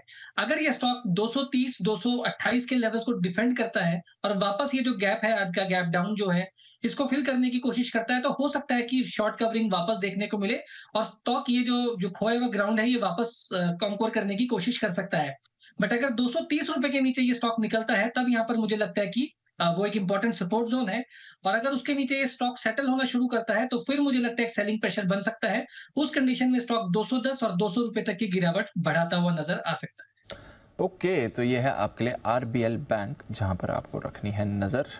बड़ा ब्रेकडाउन इसमें आया है, बड़ा ब्रेकडाउन एसबीआई कार्ड्स में भी आया है, बजाज फाइनेंस में भी मूव देखी है आपने, बंधन बैंक भी कमजोर है। तो आज सुबह जो स्टॉक्स अनिल जी कह रहे थे जहां पर ज्यादा इंपैक्ट आ सकता है, वीकनेस आपको वहां पर आती हुई दिखी है। पर आज का दिन था एसबीआई लाइफ का 4% ऊपर, एचडीएफसी लाइफ 3% ऊपर, आईसीआईसीआई प्रू, आईसीआईसीआई लोम्बार्ड, यहां पर भी आपने बढ़िया खरीदारी देखी। तो insurance stocks, specially private insurance के लिए आज जबरदस्त दिन रहा है। अपोलो हॉस्पिटल्स, अच्छी खरीदारी इसमें हुई है। एलएनटी में अच्छा एक्शन है। कंज्यूमर स्टॉक्स की हम बात कर रहे थे, HUL, Tata consumer, Asian paints, Nestle, इन सभी काउंटर्स में अच्छी खरीदारी रही है। ब्रिटानिया और आईटीसी में भी आपने हल्की बढ़त आती हुई देखी है। ऑटो इंडेक्स लाइफ हाई पर था, बजाज ऑटो लीड कर रहा था, बट हीरो मोटोकॉर्प में भी अच्छी खरीदारी आई। टीवीएस तो ऑफ कोर्स लाइफ हाई पर आपको ट्रेड करते हुए दिख रहा था। आइशर मोटर्स भी एक्टिव था। मारुति और एमएनएम की तरफ से भी आपने पॉजिटिविटी देखी है। फार्मा में डिवीज लैब और सिप्ला, यहां पर खरीदारी थी। डॉक्टर रेड्डीज, जिस पर अभी जय के कॉल आए थे, वहां पर भी एक्शन था। और सन फार्मा, इस पर भी अच्छी मूव दिखी है। इनफैक्ट बैंक्स और फाइनेंशियल्स, यही था मेन वीक एरिया बाजार का। SBI, Axis, Bajaj finance, ICICI, Kotak, IndusInd, HDFC bank, इन सभी में आपने कमजोरी देखी है। आईटी, जहां पर कल अच्छी खरीदारी थी, आज ये भी थोड़ा सुस्त बना हुआ था। इन्फी में वीकनेस थी। विप्रो, टेक महिंद्रा भी आपको कमजोर दिखे थे। टीसीएस आपको फ्लैट बंद होते हुए दिख रहा है। वायदा कारोबार की तरफ आइए, जबरदस्त एक्शन यहां पर कुछ काउंटर्स ने दिखाया है। रेलवे स्टॉक्स एक्टिव थे। आईआरसीटीसी रेलवे स्पेस से ये टॉप गेनर था वायदा कारोबार का। रेयरली आप देखते हैं आईआरसीटीसी वायदा कारोबार का टॉप गेनर, और 4.5% की छलांग इसने लगाई है। इसके अलावा औरो फार्मा में अच्छी खरीदारी रही। मैक्स फाइनेंशियल भी आपको एक्टिव दिखा। बीएचईएल, बीईएल दोनों ही पॉजिटिव थे। इंडिया बुल्स हाउसिंग में भी अच्छा उछाल आया है। पिडलाइट और दालमिया भारत, यहां पर भी अच्छी मूव दिखी। गिरावट में आपने वीकनेस देखी थी आईडीएफसी फर्स्ट बैंक की। मणप्पुरम भी कमजोर था। एचपीसीएल में आज थोड़ी मुनाफा वसूली रही। एमसीएक्स आज कमजोर दिखा है। साथ ही श्रीराम फाइनेंस, डेल्टा कॉर्प और कैनरा बैंक, यहां पर भी आपने वीकनेस आती हुई देखी है। ऑल इन ऑल निफ्टी ने 50 अंक गंवाए हैं, बट बैंक निफ्टी में 600 पॉइंट का बड़ा कट हुआ है। 43,550 के सपोर्ट पर बैंक निफ्टी आपको फिसलते हुए दिखा है। फाइन क्लोजिंग फिगर आने देते हैं, आइए उससे पहले एक बार बता देते हैं आज शाम के लिए क्या कुछ आयोजन किया गया है। एग्री फ्यूचर्स का क्या है फ्यूचर? 4:30 बजे एग्री वायदा के कारोबार में लगातार गिरावट आ रही है। 2018-19 के रोजाना 4,500 का एग्री वायदा कारोबार अब 900 करोड़ के आसपास आकर सिमट गया है। आखिर एग्री वायदा में इतनी मायूसी क्यों है? कैसे सुधरेगा एग्री वायदा का कारोबार? इस पर देखिए हमारा खास शो एग्री फ्यूचर्स का क्या है फ्यूचर, आज शाम 4:30 बजे। पर्सनल लोन शायद होंगे अब महंगे। दरअसल आरबीआई ने जो बैंक्स और एनबीएफसीज को कंज्यूमर लोन्स के लिए रिस्क वेट बढ़ाने का आदेश दिया है, इसके अलावा क्रेडिट कार्ड रिसीवेबल्स पर भी रिस्क वेट्स को बढ़ा दिया गया है। आज शाम 6 बजे इसी पर होगी हमारी चर्चा। समझेंगे कि अनसिक्योर्ड लोन को लेकर आरबीआई की क्या है चिंताएं, साथ ही कंज्यूमर लोन के रिस्क वेटेज को बढ़ाने से क्या इंपैक्ट पड़ेगा। एक्सपर्ट्स होंगे हमारे साथ आर के टक्कर साहब, पूर्व एमडी यूको बैंक, साथ ही फिरोज अजीज साहब, डेप्यूटी सीईओ आनंद राठी प्राइवेट वेल्थ, और हमारे साथ होने वाले हैं सत्यम कुमार साहब, सीईओ लोन टैप के। तो शाम 6 बजे जरूर देखिए डेंजर जोन में पर्सनल लोन।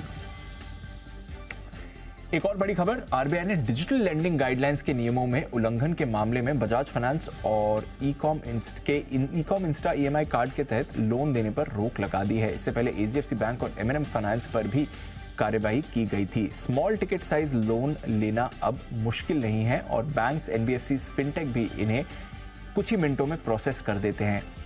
पर क्या वाकई आपको इस तरह के लोन्स लेने चाहिए? इंस्टेंट लोन लेने से पहले क्या क्या ध्यान रखना चाहिए? शाम 6:30 बजे मनी गुरु में देखिए लोन चुटकी में ना फंसे मुश्किल में। हमारे साथ होंगे Pankaj Matpal, MD optima money, और प्रतिभा गिरीश, फाउंडर फिनवाइस की। और रविवार को भारत और ऑस्ट्रेलिया के बीच जो क्रिकेट वर्ल्ड कप का फाइनल मुकाबला होने वाला है, फाइनल से पहले अहमदाबाद में होटल के रेट्स एक रात के लिए अब 2 लाख रुपए के पार चले गए हैं। वहीं फ्लाइट टिकट की कीमत भी आसमान छू रही है। इंडिया 360 की कवर स्टोरी में करेंगे चमकते बाजार का 360 डिग्री एनालिसिस। जरूर देखिए वर्ल्ड कप, उम्मीदों की चमक, आज शाम 8 बजे। और फाइन क्लोजिंग भी हमारे सामने है। 33 पॉइंट नीचे निफ्टी बंद हो रहा है 19,730 के लेवल पर। 625 पॉइंट का कट बैंक निफ्टी में आपको दिख रहा है 43,583 के लेवल पर। मंडे को एक्शन को बढ़ाएंगे आगे। बहुत बहुत शुक्रिया हमारे सभी मेहमानों का शो में हमारा साथ देने के लिए। वागले साहब, सुमित जी, राकेश जी, कुणाल जी, साथ ही विश्वेश जी, जय ठक्कर साहब, हिमांशु जी और ऑफ कोर्स आशु जी, आपका भी मंडे मॉर्निंग करेंगे मुलाकात नए वीकली सेशन के लिए। तब तक संडे को ऑफ कोर्स मैच एंजॉय करें और भारत की जीत हम मंडे को सेलिब्रेट करेंगे। आइए मृत्युंजय भी हमारे साथ जुड़ चुके हैं कमोडिटी बाजार का हाल लेकर। मृत्युंजय, अच्छी गिरावट कच्चे तेल में आ गई, बड़ी राहत वहां पर आई है। सोना थोड़ा एक्शन में जरूर दिख रहा है, बस बताएं आज कमोडिटी बाजार में क्या है खास? बिल्कुल दीप, क्रूड तो 4 महीने में सबसे सस्ता है ही, लेकिन गोल्ड में एक बार फिर से तेजी का माहौल लौटता हुआ दिख रहा है। तो सवाल यह है कि क्या गोल्ड में एक बार फिर से बाइंग का मौका आ गया है और क्या कच्चा तेल यहां से और नीचे आने वाला है?